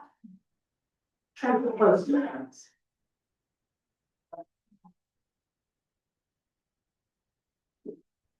This is currently a prior speaker's comment. I did discovery as a plaintiff in a law versus City of Berkeley case. And when we asked for the amount of tear gas deployed, they had no answer because they had a full supply and they don't know how much that was to even start, let alone finish. It was very concerning. I'd like to bring one comment to you, which is to ensure that you keep your local ordinance in place with respect to the following. This language is not in the state law, but it is in the local ordinance. Please do not lose this, subsection D. Except as provided below, quote, deploy means to utilize or employ controlled equipment for a deliberate purpose in the presence of members of the public during management or control of crowds, during any special response team deployment, or to effect some response from members of the public during operation or critical response. Deployed shall not mean an officer merely wearing a piece of controlled equipment on their belt or somewhere on their person. This is very important as we see what's happening in the nation, what's happening in Los Angeles, which may be coming our direction. And if you're having the deployment of this equipment without proper review and control, you are allowing your community to be harmed significantly. So please keep this individual section that's local but not to the state law. Thank you.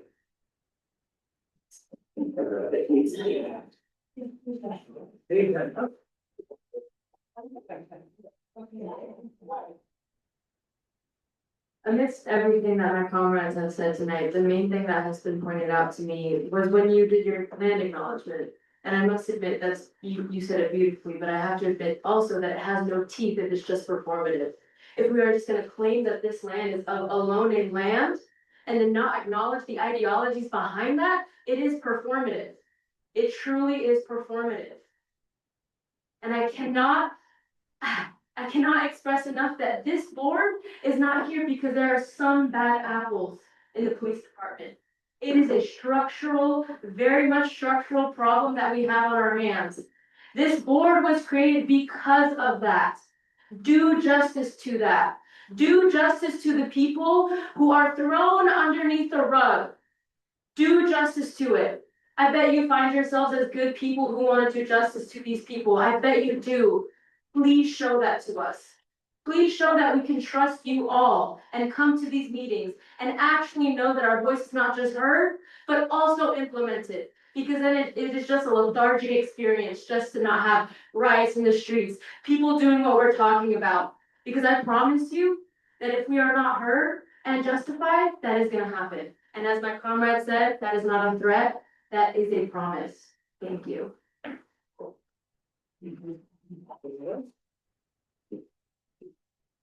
In this time of rising fascism, it is completely absurd to, because a little more work for the police department, or to disregard this, the Berkeley's, equipment ordinance. So, come on. Yes, we can streamline it, but there are certain things that have already been named and you've gotten the emails that are specific to Berkeley that will not be covered if you just roll over with what the chief wants to make it simpler. No, we actually need more oversight, more accountability, and more eyes on what our police are doing, because we see that that at this time of rising fascism. So please go to bat, make sure that you don't know what's gonna happen at council, but what you can do is let the community know how we can support you. Please say yes, you know, oppose O'Keefe and Blackaby's attempt to push this by the wayside, and let the community know when it's gonna happen and how we can go and put pressure on the council so that they won't just go along with what the people who are aligned with the police, and I don't know where they're coming from, the council members who are just not adhering to what the community wanted, which is police oversight. So please keep the ordinance. Thank you.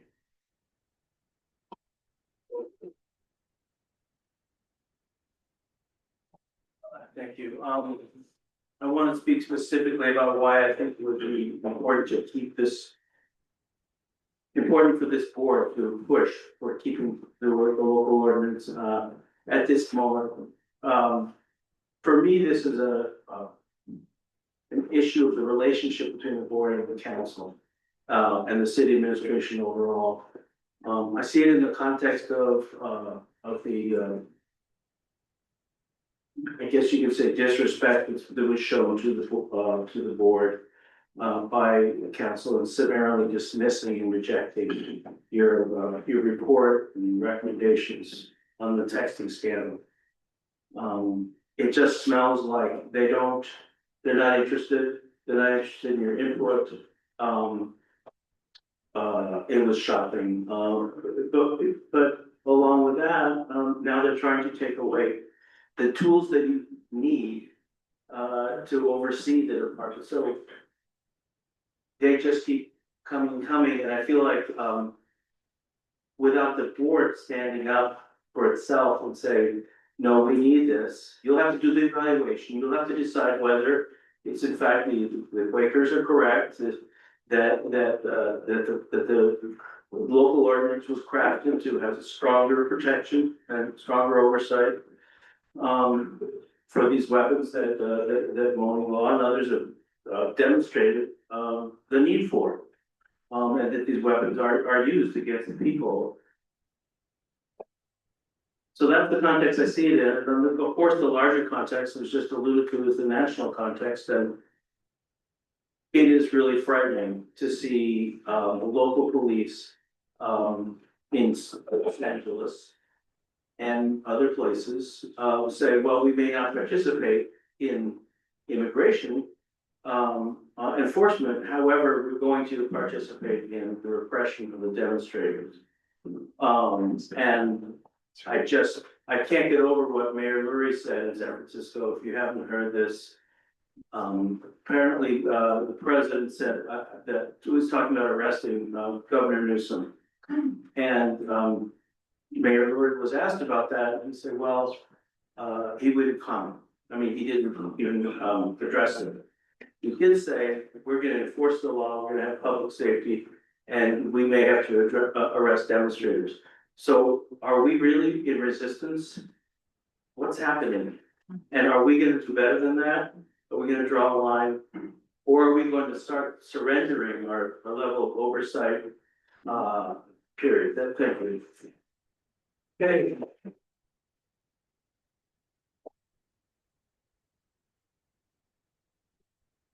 I get tired of hearing about Berkeley values. Berkeley values have no meaning anymore. It's meaningless.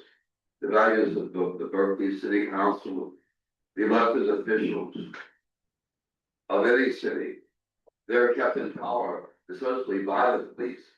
The armed forces behind the police, like Donald Trump is kept in power by the armed forces he's calling to use in Los Angeles, and martial law is just around the corner here in the United States. I wouldn't be surprised if he called it Unarmed Forces Day on his birthday. He's such a power tripper. The problem with elected officials is they're going to do what the people that give them money want them to do. They're bought and paid for beforehand, especially the mayor.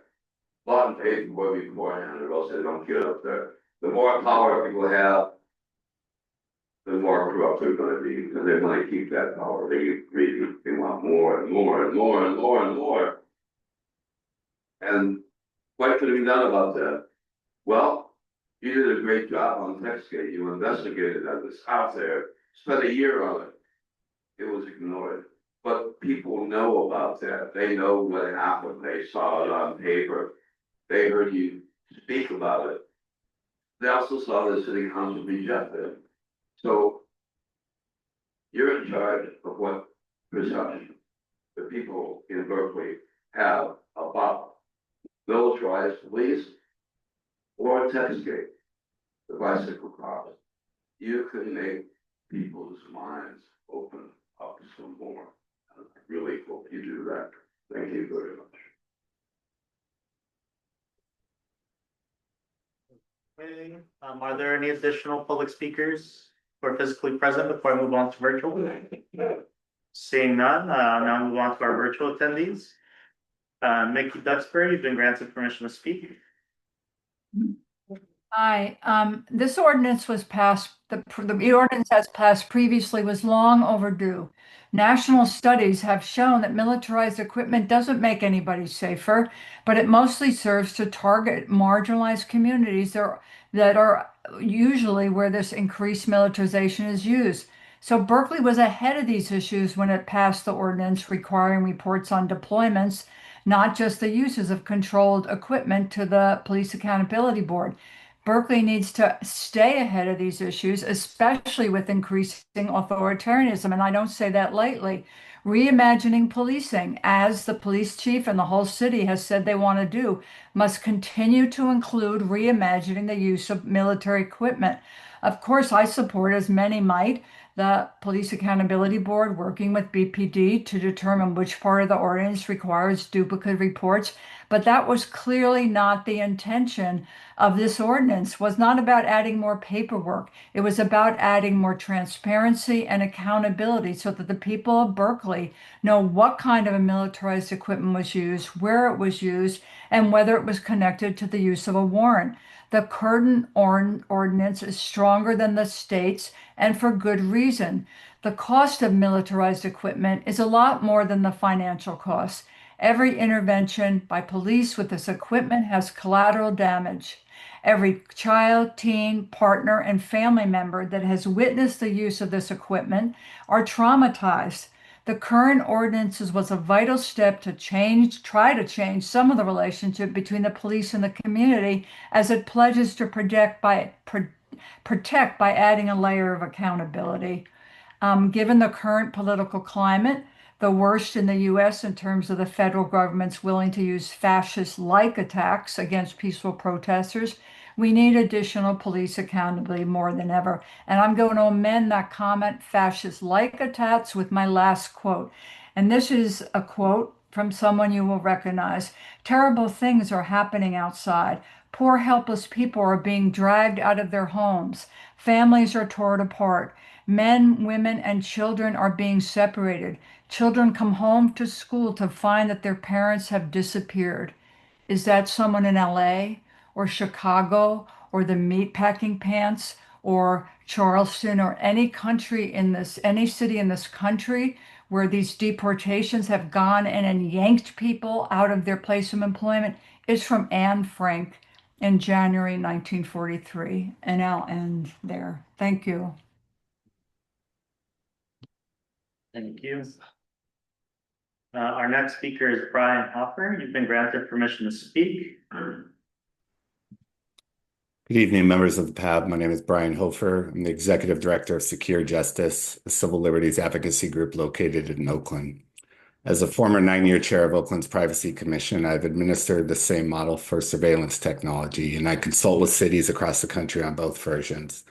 I strongly oppose the repeal of BMC 2100, and I do hope you truly consider the political climate that we're in and what we're seeing on our TV screens daily as the military has begun occupying our cities. I'm all for reducing administrative burden, but that's not what's motivating this discussion. The primary difference between AB 481 and 2100 is that 481 is unable to meet its own purpose. It has no requirement for an impact statement because the sheriffs are untouchable in Sacramento and they had it removed. Law enforcement knows that AB 481 is performative. The entire premise of this vetting framework is to understand the potential impact of this equipment in your community, and if you're going to use it, to have a policy with appropriate guardrails. The two documents work together. The impact statement highlights any red or yellow flags, and ideally a good use policy will mitigate those concerns raised by the analysis. By repealing 2100, you can no longer achieve the sole purpose of this framework. The second notable difference is that BMC 2100 requires PAB review, which by itself provides an additional forum for public engagement, as we're doing here right now. That is a primary goal of this framework: public input into potential uses and the rules for such use pertaining to powerful and dangerous equipment. I cannot fathom why a review body such as the PAB would ever support less scrutiny, less transparency, less public engagement around something so serious. I respectfully request that you oppose rescission of BMC 2100. Thank you for listening. Thank you. And we do have one more speaker, Vice Chair. Okay. Kit Saganor, you've been granted permission to speak. Thank you very much. I won't take up much of your time. I'm really just want to emphasize what you've already heard. I particularly the remarks by Mr. Hoffer. I think that the PAB oversight is a very important part of the local ordinance. And I do hope that you'll definitely hope. I urge you to keep the local ordinance. Thank you. Thank you. And with that, Vice Chair, we have no additional public comment. Okay. So we have a staff report on this item, and I think it's been teed up actually quite well by the public comment. But I think for the board, it's really important that we understand the distinction between the statutory reporting requirements and the existing city reporting requirements and the rationale for those differences. And I think former council member Harrison is well positioned to educate us. I'll turn it over to Madam Vice Chair and members of this board and the public, I'm very glad to be here. I haven't gone to a single city meeting since I left office. This is how important this is to me today. This is not a thing. I don't sit and follow council meetings. I don't care that legislation changes over time as people's attitudes change. But this is not about attitude change. This is about the recognition that in the context that we are in now, we could not be in scarier times. And those scary times are both for us and our police officers. We need clear rules of the road for everyone. I do get uncomfortable when people throw around the word fascism related to our police department. I don't love that. I don't assume ill motive from our police at all. But I think the clarity of this ordinance as written provides us all with an understanding of what's expected. And I think that's really important. I do not want to lose that. I also want to say that the legislative history matters. And at this point, I'm going to ask Jose to tee up the slides so I can talk to you a little bit about how we got, oh, there he's got it.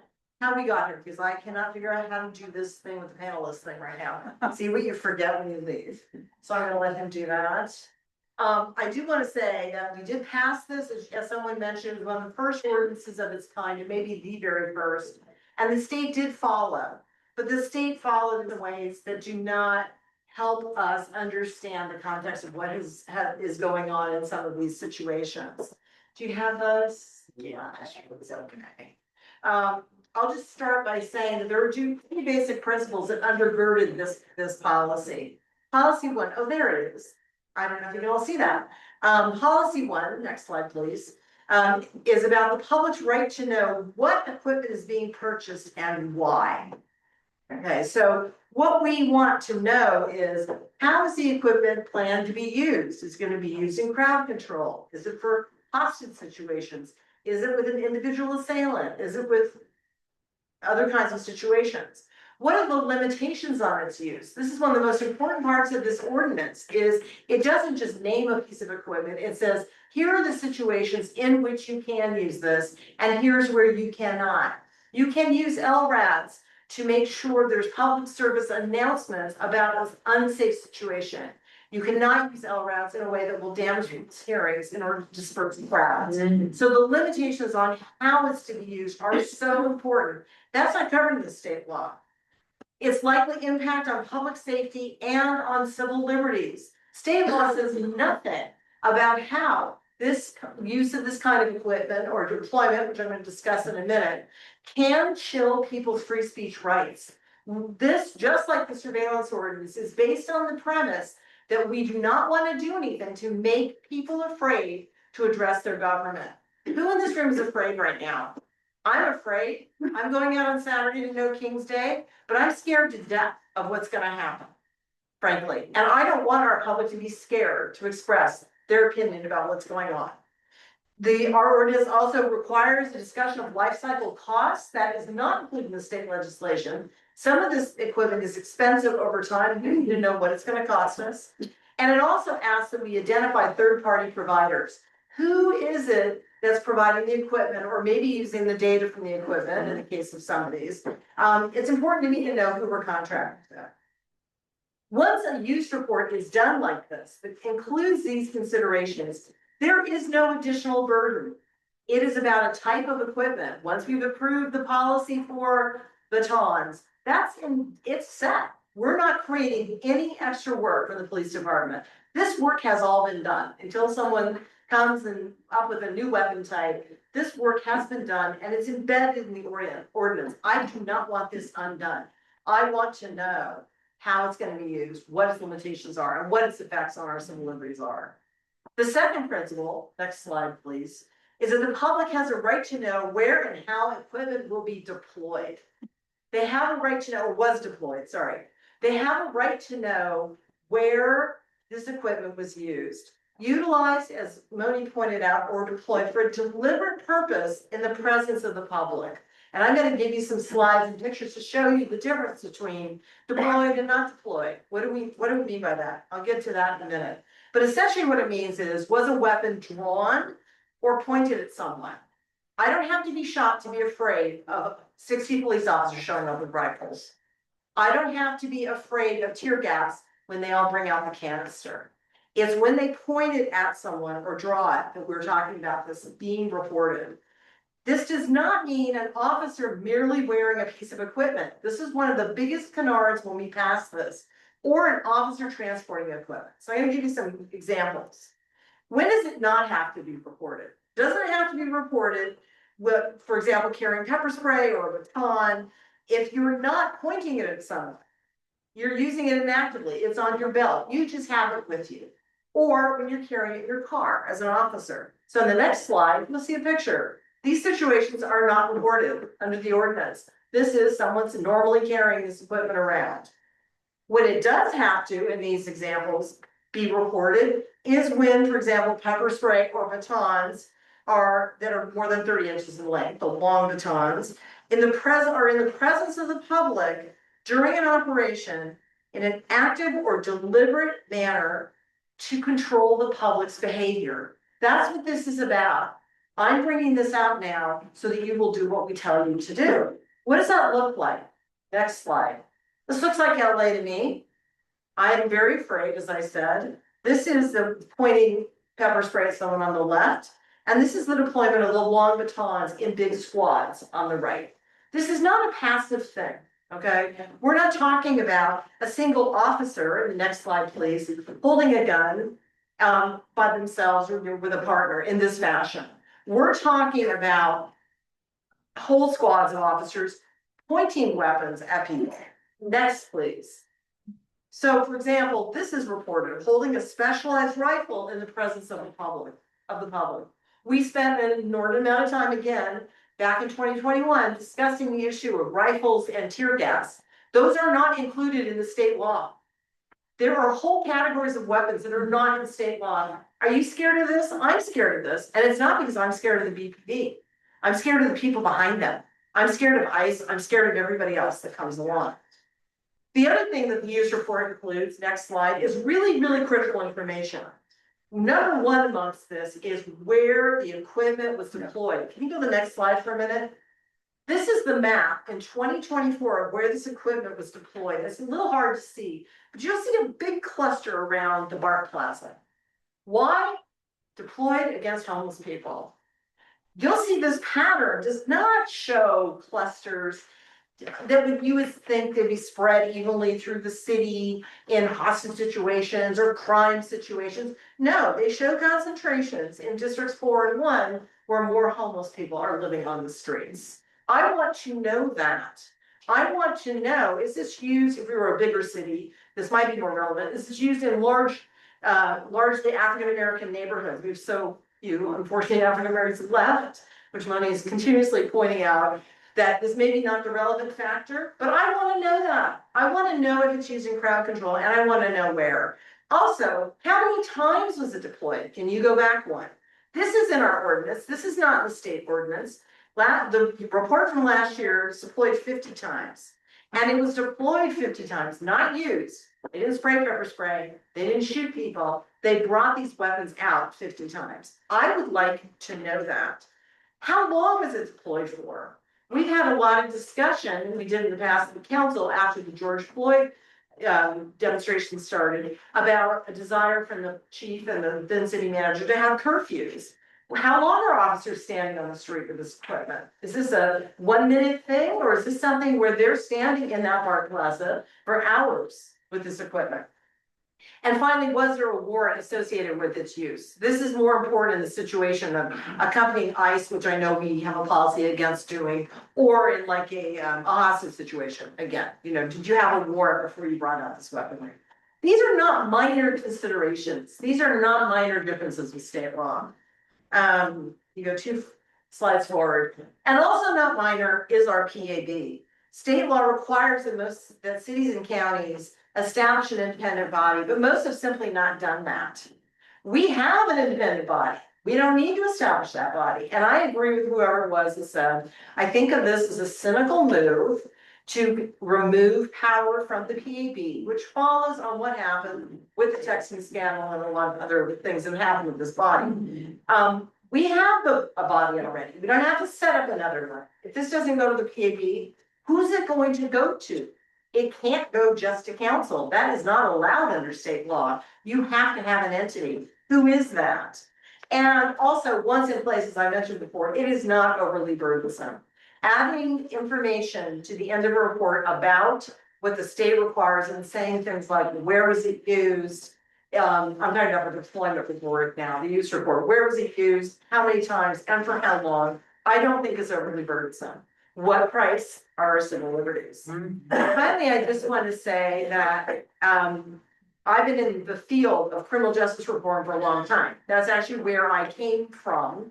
And I worked in Oakland from something called the Center for the Study of Race, Crime, and Social Policy. And all the way back then, in the 80s, we had these waves of, we're afraid, and so we're gonna let these big weapons come out. Oh, now we're worried because somebody got shot or something happened, we're gonna retrench.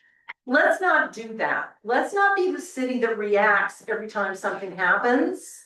Let's be the city that says, here are the principles we established, principles 1 and 2. Here are the ways we want to get this information, and we're going to stick with it. There's ways to make it easier on the department. Yes, do that. But to give up this information, to give up our knowledge, and to give up the role of PAB, I think is a vast travesty and is an overreaction, particularly in the face of Donald Trump. Thank you very much.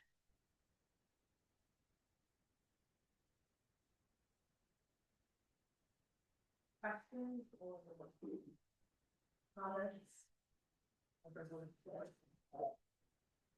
I want to frame what I think we need to decide. So as I understand it, the rescission has been moved to the Public Safety Committee. We've been told that they will not consider this at their next meeting, right? Correct. So it will be the meeting after? Yes. Which is, do we know when that is? No, actually. It's the 3rd week of July. Okay, so. Blanking on the exact date. All right, so there's more. The 21st. All right, well, the rescission proposal will be considered by the Public Safety Committee the 21st of July. And our decision to make as a board is what we are going to do. Are we going to submit public comment, opposition? What are we gonna do? I encourage discussion and dialogue on that question. Also, whether or not we want to attempt to work with the department to reach any kind of a compromise position, and what would that be?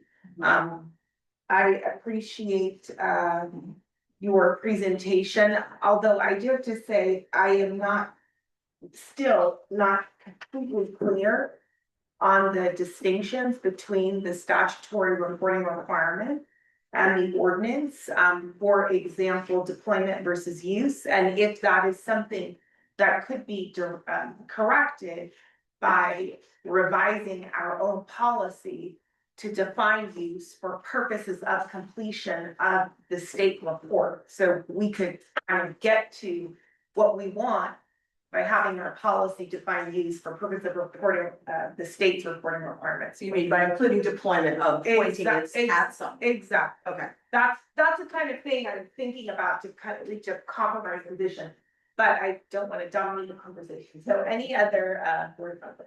Well, go ahead.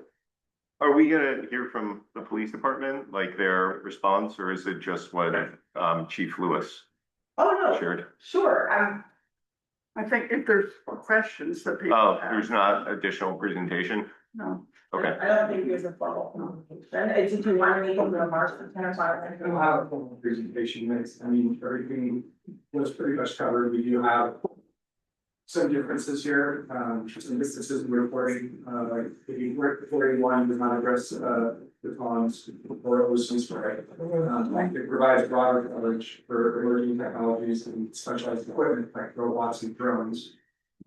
Further, use of the ponds and ocean spray is recorded and published on the transparency hub. It's actually for all routine produce of force reporting. As a result, the local ordinance that we've done redundant, maybe some unnecessary duplication of efforts and resources on that part of it. Difference in reporting state law does only cover actual uses. Reporting in this manner allows us to compare our data with the rest of the state. Reporting only gives state law the requirement to streamline its reporting process and eliminate the duplicate administrative tasks. This change will allow city staff to focus on the operational matters while maintaining reports and robust oversight and transparency. Decision reflects the practical alignment with state policy, ensuring that local practices do not impose additional burdens where a comprehensive framework already exists.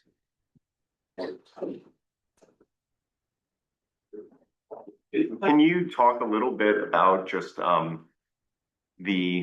I suppose the difference in kind of staff hours and robustness between what's required by the state and what's required by the city? So I can talk about that, I would ask the chief about that. I know you do have several staff hours. Are dedicated to both region boards. I can't. Yeah, I understand. How many staff hours? Yeah, so I want to thank former council member Harrison. I thought that was really informative and very clear. And I would be very opposed to doing away with the ordinance, which provides so much useful information. And I've counted at least maybe 7 substantive differences between what the state requires and what the Berkeley ordinance requires in terms of, for example, firearms of 50 caliber or greater. In the state, in 481, there's exceptions for standard. In the ordinance, there's no exceptions. Same with the ammunition. We have batons that are 30 inches or longer, they're included in our requirement for controlled equipment. There are about 7 of these substantive things, but as others have pointed out, the 481 requirements do not include where was this equipment used, so there's no geographical location requirement. There's no impact statement, especially on, for example, civil liberties. There's nothing about, did you have a warrant to use this equipment or for this encounter? And from the point of view of the PAB, pretty serious, it would eliminate all PAB review of this reporting. Therefore, and I frankly think that most stakeholders are sort of in agreement about this. There's no reason to throw away the ordinance. What we're talking about here is eliminating some redundant reporting requirements. That seems to be the impetus that gives birth to this whole do away with the ordinance. And I think I heard the chief say that she would be amenable to a kind of consolidation such that we use 481 as some kind of framework, but then include the substantive differences, the requirement that we learn about the location, the requirement that we learn about impact on vulnerable communities. And I think I heard the chief say that she would be amenable to that if it's about eliminating redundant reporting requirements. That would be, I think that's the way we should go. I think it satisfies, I don't know that it dissatisfies anyone. No, I agree. I think that's what I was kind of suggesting, if there's a way to come up with a joint proposal.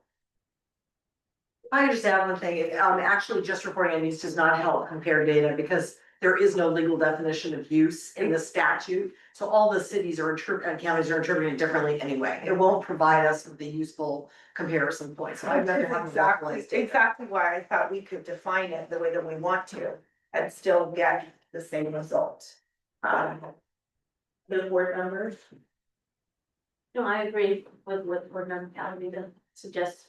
So then I think our next step is to figure out how to effectuate this. Yes. We are going to have a discussion coming up about ODPA workload. We committed to taking on some kind of massive, I think, investigation of what has occurred at the encampment. So I think we need to be realistic about what we're trying to do and prioritize the work, because it sounds like we have a general perspective that we should try to work with the department to come up with a consensus proposal around how to eliminate any duplicative reporting requirements while retaining those aspects of the ordinance that are unique and important. And so that will require some back and forth with the department.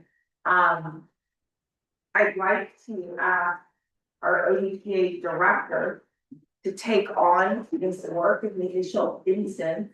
But I do want to be mindful of overall workload. So I don't know if we can discuss prioritization under the ODPA workload item. I'm sure, speaking for the chair who's not here and myself, we are happy to support the director in this and coming up with, having discussions with the department, coming up with proposals for the regular want to review. But I do think it's important that we have staff supporting the effort.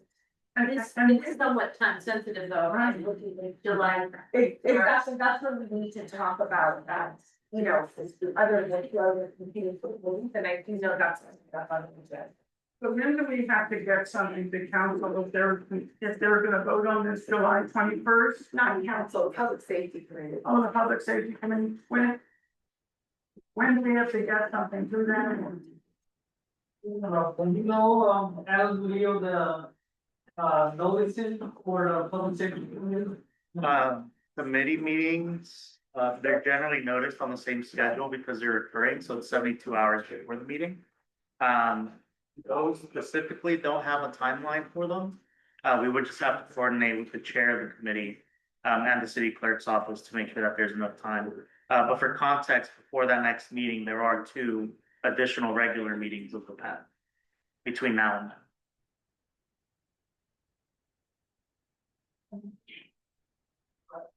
Okay, so I don't know. I think I'm prepared to make a motion. I'll just go for it. I'll make a motion that we're gonna ask the director to take the lead in working with the department and come up with hopefully a joint recommendation to present to the public safety committee. That would achieve the goals of both reducing or eliminating any duplicative reporting requirements between state statute and the ordinance, and retaining those unique aspects of the ordinance that are importantly included in the PAB review. The department, the director will be supported in that effort by the chair and vice chair of this PAB. We will bring back the proposal for the full board to vote on in time to submit to the public safety. And the roll call vote. yeah, go ahead. Oh, I was just wondering, I don't recall the chief saying that they were sympathetic to coming up with some kind of hybrid, but is that actually the position of the police department? Do you know? I don't know specifically, but she We're saying, Right. we're gonna try to do it. We've done Right. it recently on another issue, related to FIP reporting. We were able to reach a consensus around modifications to FIP reporting. So I'm hopeful. I did hear the same thing that board member Calavita heard. I think there is some willingness to dialogue, and so we'll see where we can go with it. In any case, I will say that this will be the PAB position, right? I mean, when we put forward a recommendation, it is this board's recommendation. It doesn't have to necessarily be an agreement to be reached with the chief. Right. But It'd be more effective. it would be more effective. Right. It would be a lot more effective as in front of council. And in general, but that's what I heard her saying, but I might be wrong. There is one thing about our agendas, we have the chief's report. And then very often we have subsequent agenda items where we'd like to hear from the chief. And then she's gone, so I'm not sure if the answer would be to have the chief's report later or what we can do about that, but this does come up pretty regularly. So I don't know if anybody has any thoughts on any. Well, we brought it up before. I think what we've said is we would try in advance to ask the chief to stay for certain items. We did not do that in advance. I did ask her to go her remarks.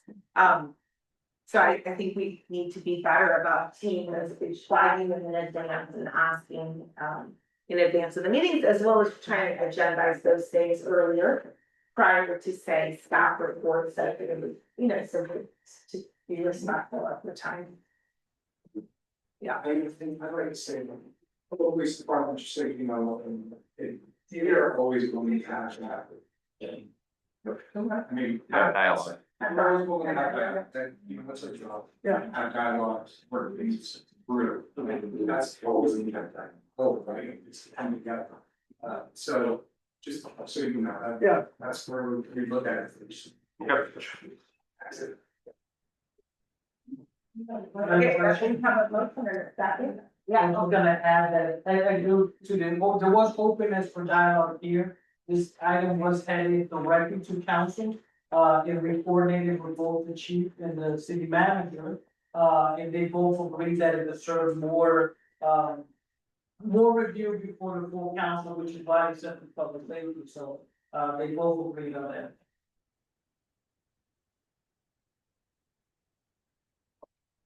Okay, I think we're ready for a roll call. I'll restate the shortened version of that area.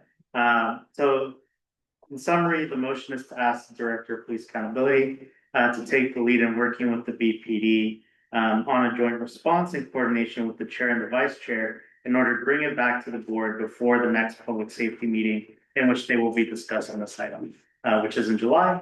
It was motioned by Vice Chair Wilson, seconded by Board Member Lethbridge. I'll now proceed with the roll call vote. And a gentle reminder, we need 3 votes for approval. I'll start with Board Member Bozo Trico. I think I'll abstain. Abstain, okay. Board Member Calavita, Yes. Board Member Lethbridge, Yes. Board Member Wells, Yes. and Vice Chair Wilson. Yes. The motion carries 4 yeses and then 1 abstention. Okay, so we'll move to, originally agenda's item 10A, ODPA duties, responsibilities, and project. I'm wondering, Director, if you can combine this discussion of 10A and 10B, because I think that's quite different. Your budget. So I'm gonna turn it over to you. Yeah, and I'll take a step back from these memos and just historicize that we had the long-standing PRC model from 1973 to Metro II, we modernized the system into the ODPA PAB model. One of the things that growing pains of that transition is that they didn't really contemplate the resources required for that modernization. And in fact, we were carrying over a lot of the old model to the new one We had to go early on to council, and seek, support for parent for internal affairs. We got support for additional investigator. For a while, we had only one investigator, Byron Norris. The PR team members, familiar with it. We then were able to seek support for other things which were confined with the charter. Like, getting adequate, the location to provide the confidentiality for both officers and complainants. And that's still been part of an ongoing discussion, how to really ensure that we are living out what the charter is contemplating for us. In that, though, that process, again, we're still actively communicating this, advocating on the necessity of resources to ensure we can support the board. And also try to resolve this, I think, sort of tension that the charter created where it established the ODPA and it established the PAB and then it discusses staff, and then it treats it contemplated for my review for staff for the PAB, but it also conflated our office as a staff for the PAB. So in the mechanics of all this, it just creates some tension when we also have a very compressed investigation time, which is 120 days. The state code allows for a whole year. So we're working on a very constrained timeline, and that's where a lot of our office resources go. So that I just wanted to sort of start it there. And then we have also faced some staffing challenges as of recently. We had the sort of unfortunate situation where our two permanent investigators we signed up back to back with an period for different reasons, and we're actively trying to make sure that we're staffing that up. We also received city resources like HR support, and through this process, we found out the eligibility list for investigators was expired, which created also another administrative hurdle for us. But we're actively working on rectifying that to make sure that we're keeping up with our caseload. Right now, we stayed on top of our personnel related investigations, as you see in the packet in the agenda. The closed session indicates we have about 15 active personnel complaints, and then we also, as you know, have the backlog of the policy review complaints. There is more wiggle room for the policy review because that under the charter doesn't have a specific sort of time frame in the same way that the personnel complaints have. That being said, though, we also do engage in community engagement to the extent that our resources allow. This Sunday will be at the Juneteenth event, and then we also participate in various events throughout the year to the extent that we can. We had a community engagement session earlier this year, and those are the kind of events we want to have to be more proactive. I want to stop it here, but I feel like I might rambled a little bit too much, so try to answer any specific questions in terms of our workload and how we can continue to, I guess, inform the panel where we are on the status and how we can try to mitigate any slowdowns to the best that we can. So just an update, right? You were not requesting action platform? Not specifically, it was more situational awareness of where we are. The city just hired a new HR director. And again, those are the kind of resources, services we receive from the city. So I'm coordinating a meeting with her to ensure we're aligned with the priority items, for work with IT. And sometimes if it slows down, some of these processes and the way that we can provide services to you as a board. And I'm sorry, one quick thing I'll mention, because at the last meeting, I indicated that the council had asked for charter officers to consider where budgetary savings can be made. And we've been it's fortunate and unfortunate that we haven't really faced any financial issues in the sense that we rely on a lot of salary savings for some of our problematic work, but once we get staffed up, that'll be a different discussion to have. Do we have the adequate funding for more programmatic, engagement? But I received clarification that, they're not asking for charter officers necessarily to, oppose the hiring freeze, or to mirror the hiring freeze of the city manager, but rather to just closely look at the budgets. I'm confident that we are where we should be in terms of spending our budget, and I'm also have communicated to the council that it would cause severe issues for our bodies, if we were to impose those hiring freezes for our key positions that we have taken right now, like the investigators. And tomorrow there is a budget, subcommittee meeting. Council.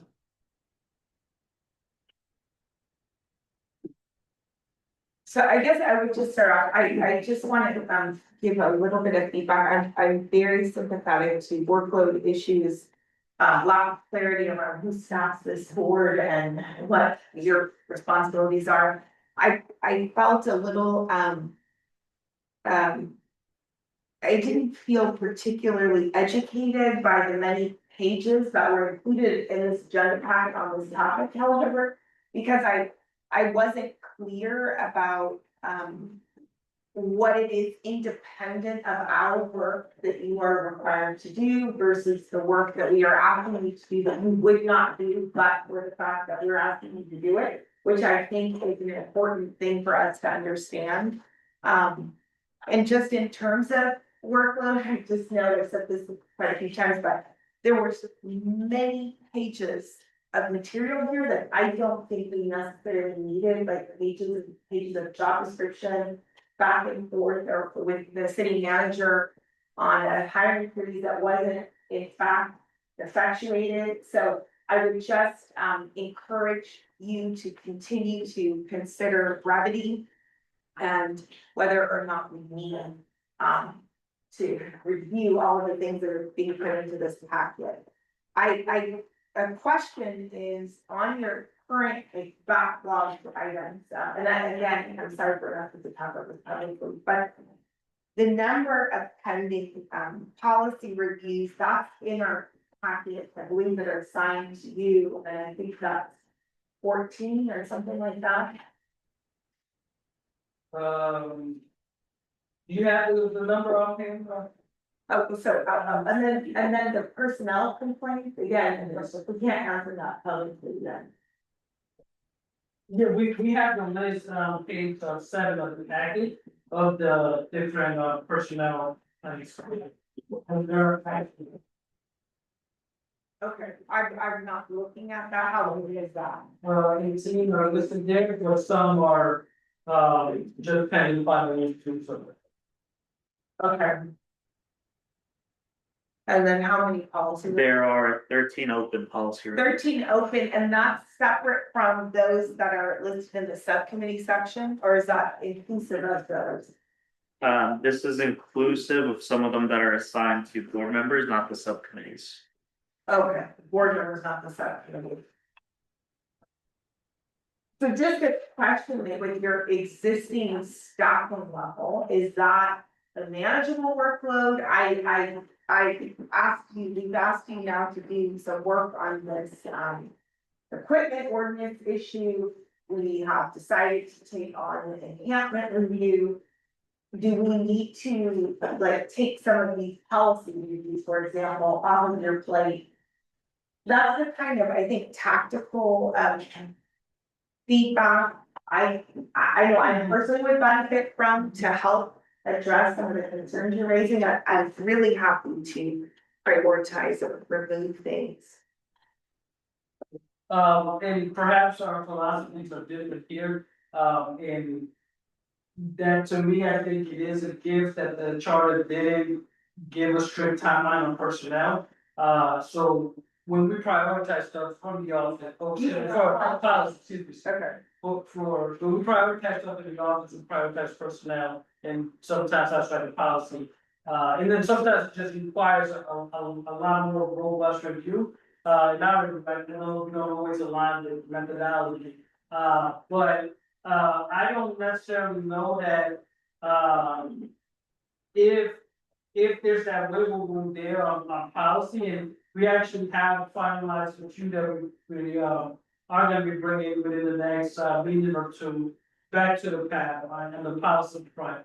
I think right now we're just ensuring that we can continue the personnel flow in a way that we wouldn't have to administratively close because of this current internal personnel issue. So, to answer your question, I don't see it immediately to close policy, related items if there is that agreed understanding that there's more wiggle room. If there's a more, I think, stronger directive for us to close it up. Like if you tell us that we can't give it to you in 90 days from this point, and then we can make that assessment. But yeah, I just don't know right now that we need to necessarily, because some of the things that I think are very important, like that AI related one, again, that's one that we're gonna be bringing forward in the next week or so, and it's very consequential. I think because even the conversation about surveillance cameras that they're considering to acquire, they may have some of these capabilities that we need to closely review.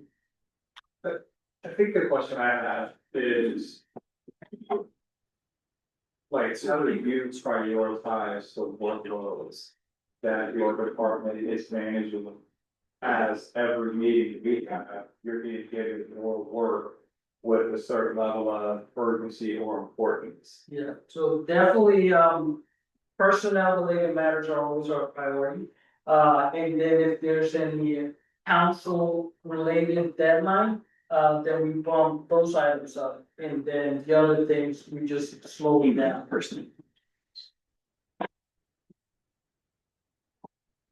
There was an awful lot of materials provided, I was a little confused about. You know, our role or what you wanted from us, but for example, we have the proposal for the evaluation of very accountability. Yes. Which is a very lengthy document, and. I mean, I just have one comment, because I don't know if we've seen this before, but, within their evaluation criteria. One of the, on page 44. Is accuracy of investigations and the number of complaints that resulted in disciplinary action and the consistency of the director of police accountability findings with the facts and evidence presented. And my understanding is that this has not been accepted, I guess, by, these are not the criteria by which you can evaluate this with your proposal. Right.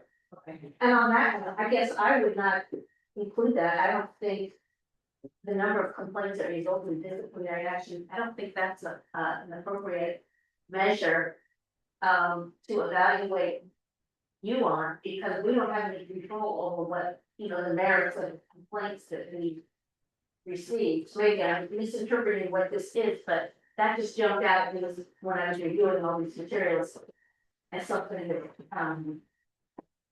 I don't think is necessarily the right measure. Yeah, so just a little issue, we did bring, or I brought this a few times, throughout, and we might have lost what it in the annual work plan meeting at one point, I know, which this year was last year. The background on this, when I took this role, one of the things of the agreement was that council and I would co-create an evaluation for this role, within 3 months, so I submitted this probably at month 4 to 4 or 5. And council reviewed it, but then they indicated that they would hire a consultant because a lot of this evaluation criteria would require closer supervision than they're able to give me. But then that just kind of stalled, and it ended up being kind of just trying to navigate it. So I've been trying to myself provide some structure and some goals and evaluation criteria for the office utilizing this. I agree with you. I think the idea on the disciplinary thing was more so about ensuring that there's thoroughness in the investigation. So if it was a matter where there should be something sustained, but due to lack of improper investigation. We just didn't ask the right question, get the right evidence, we weren't able to make that judgment, then I think it was a sort of assessment about how thorough we're being in our jobs, I mean, perhaps poorly worded there. Yeah, okay. And again, I wasn't quite sure why you're giving this to us now. The idea was to, and I hear the feedback I'm receiving, it was twofold, one, just to, we have new board members, and some of them haven't seen this, but, also kind of situate the context that I'm operating in. Our office, for me specifically, I haven't received any, performance evaluations I've been here, so it's also sort of difficult to manage different expectations. And, even things with this new council, things, practices are changing in a way that, okay, what is it that you want me to do? Because I didn't have any, sort of framework and we just had sort of loose practices, and now those practices are changing. So I'm trying to contextualize as much as I can, perhaps in a way that it was too overwhelming. Yeah, I think for me, what I'm looking for is less of a evaluation form and more of a guiding philosophy of your office in terms of how you're prioritizing work. And what work is important with the public interest as well as work that is important to the office. Because I think what you're running up against is you don't have the resources to complete all of the work, I think, in a reasonable amount of time that the public would expect. And so we're trying to get an understanding of like, how do you prioritize it? Or are you looking for the board to help give some direction on what we think are considered to be important?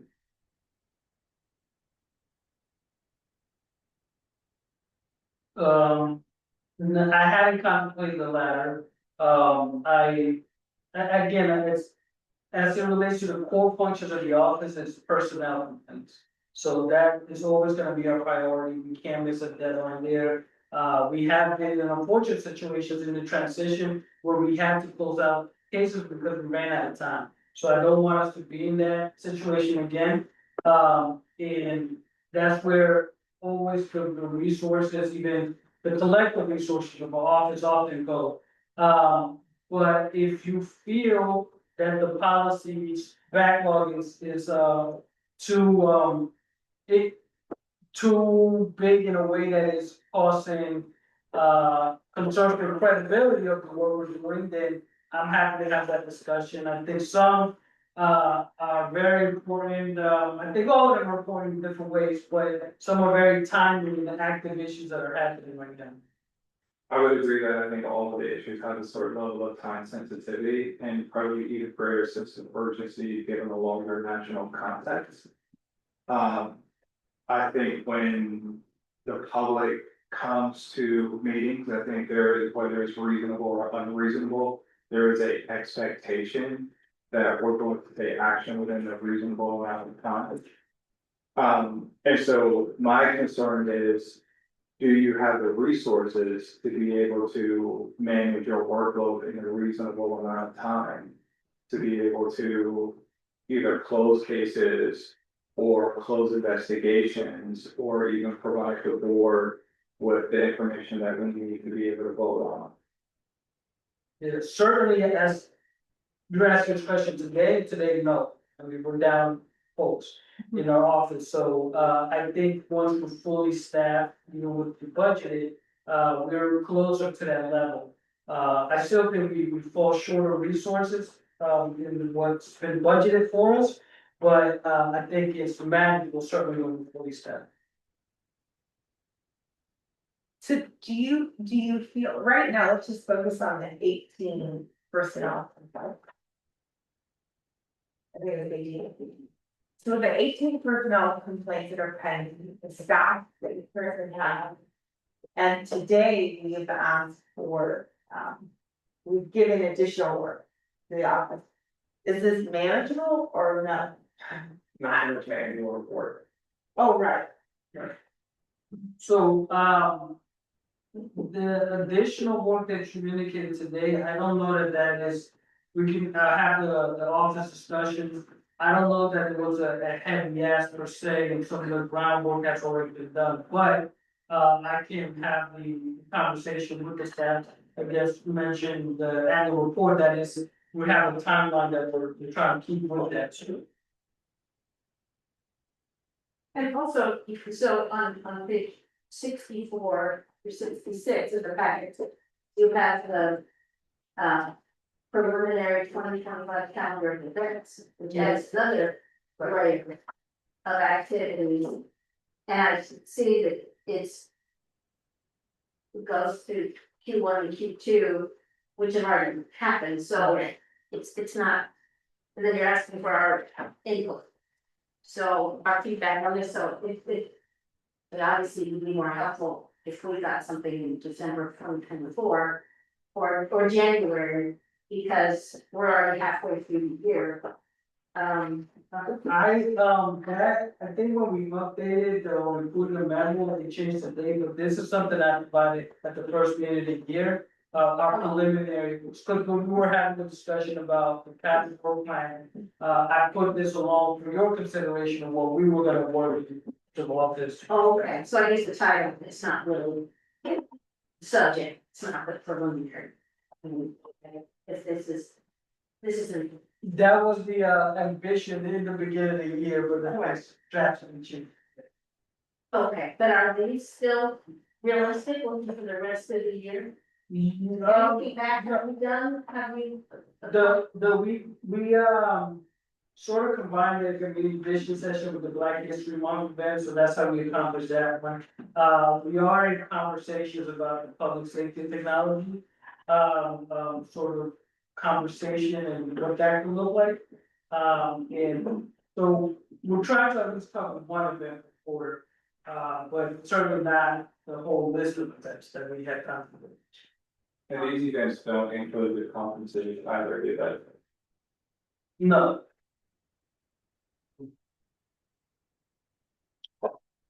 Okay, any other board member comment?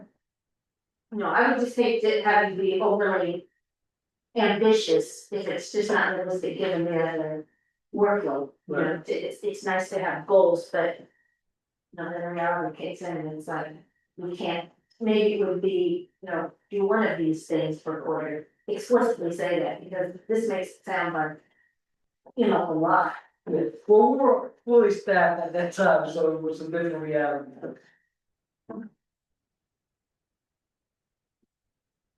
Okay, so I think we are gonna move on to 10C, the annual report.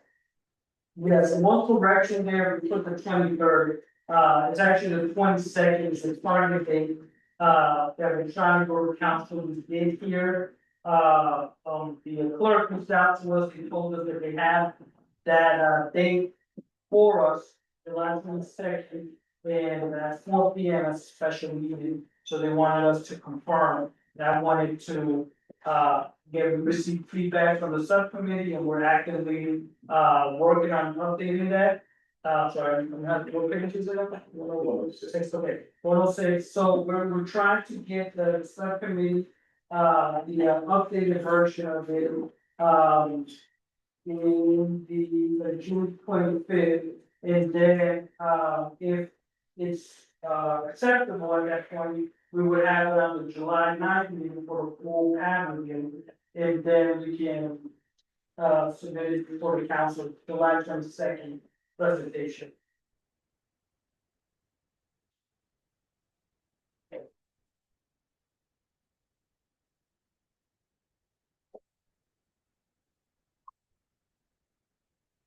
And that June 25th seems reasonable.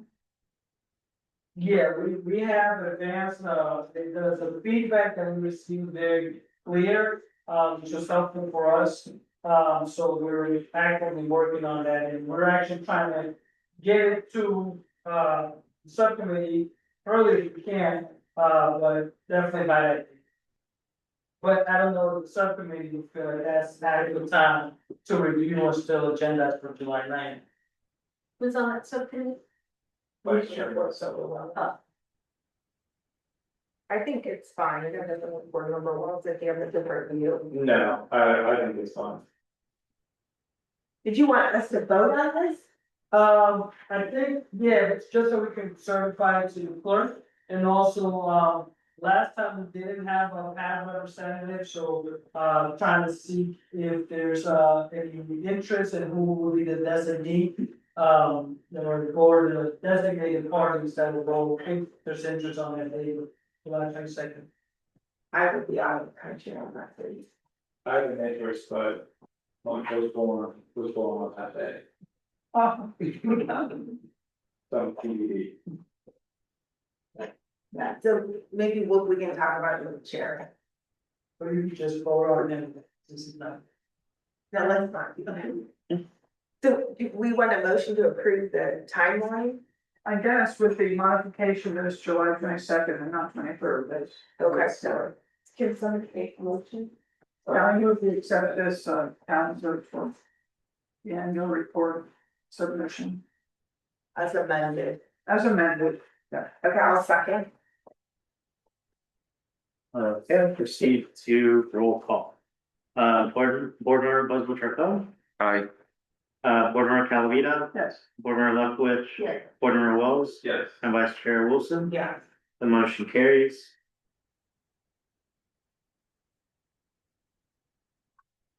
Okay, we're gonna move on to 10B. Mutual aid agreements. Yeah, so for that, you're supporting the chair on, just presenting it, there's a letter that is drafted. That he would like the path to review, and to go along with, VPD's presentation and, What page is that? yeah. Oh, no, wait.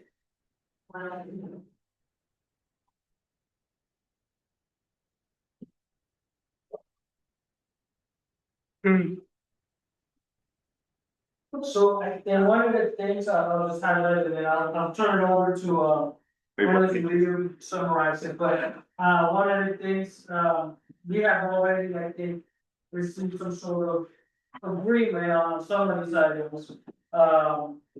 Particularly like changing potentially not to do an annual review, having council reconsider what that, review process would be like. And, that, that's obviously a concern if there's outdated MOUs, but, yeah, that's the one thing I wanted to highlight, as you want to add anything to? I don't have much to add. That was one of the primary points that the chair highlighted within their letter. In addition, of course, to the agreement that had been reached with BPD in regards of removing general understanding portions with federal immigration agencies. So there's nothing more that I'd like to add.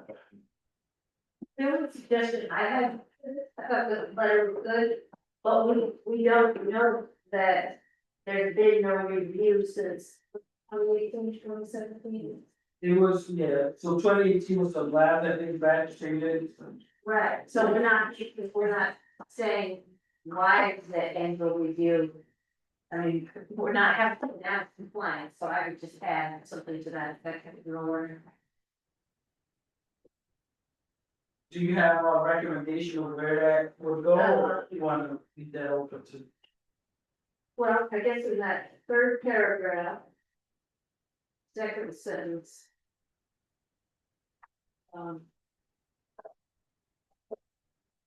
Maybe somewhere that, I don't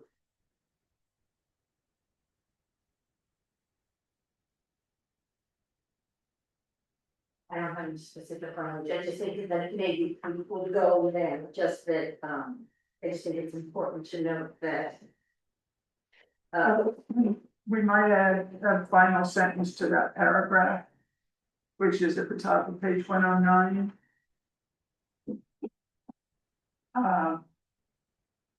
Something to the effect of it's noteworthy that no review has been conducted since 2018. Yeah. This one Yeah. short sentence there. That works.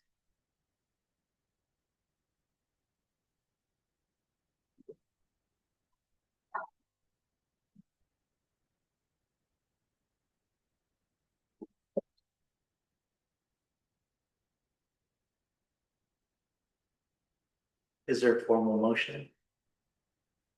Yeah, I move that, this letter be, finalized and forwarded along with the, addition that board member Alameda noted at the end, the additional sentence at the end of the third paragraph. And the second? Second. Sorry, everyone, they were overlapped. so- Remember, well, You're one. No, fine. Okay, proceed with roll call vote, board member Douglas Rico, abstain. Board member Calavita. Yes. Board member Lefkowitz. yes. Board member Wells. Yes. And Vice Chair Wilson. Yeah. Motion carries 4 yes, 1 abstention. Okay. All right. All right, that takes, within public comment. Make me submit something, this is on a. Sorry, there. It's on the, very impartial policing work group, signed by, former mayor, Bessie Merrigan. And prior to that, we formed something called the Berkeley Community Safety Coalition, and we created the People's Budget. And along with that, we covered a number of areas with a lot of data, a lot of organized information related to policing. And I'd like to submit this for the record, and also send out support and thought and support of your department director, I think is your title. Your hands are very full, and I just have a constructive suggestion. Have you considered the Public Service Center at UC Berkeley? When I worked with this group, it was Berkeley High School and UC Berkeley students who were facilitators in 5 separate groups. We broke off in separate groups, came back with a work plan, prepared a budget, submitted it within 3 days, and almost 90% of what we suggested was adopted by the city council. It was phenomenal. This is in 2020. Young people have so many good skills. I'm 65 now, and I don't know how to work at computers some days, it seems like. But with regard to QR codes and data and analysis and golden school, we have, gold mine right up the street. So I tap into that, and I'm not in that capacity here, but in my other life, I supervised 5 students from UC Berkeley that were Cal interns. And it's very low cost, and it's a great experience for them. They're paying more in experience than money, but they provide research and report writing and a documentary on invisible students at Cal, homeless at UC Berkeley, all kinds of things. And they're very sharp. So I just highly recommend looking into that to help you in the interim between that big police staff. And I'd like to submit this to the record if I may. It's a lot of information I think that all the directors would find useful. If you're the person having it. Thank you all for your work as well. Appreciate you. And Okay, we'll now move on to our virtual attendees. If you're attending virtually and would like to provide public comment, now is the time. Vice Chair, at this time, I see no hands raised. okay, we will adjourn to closed session. For those of you attending remotely, you're more than welcome to remain in the webinar. Audio and visual recording will.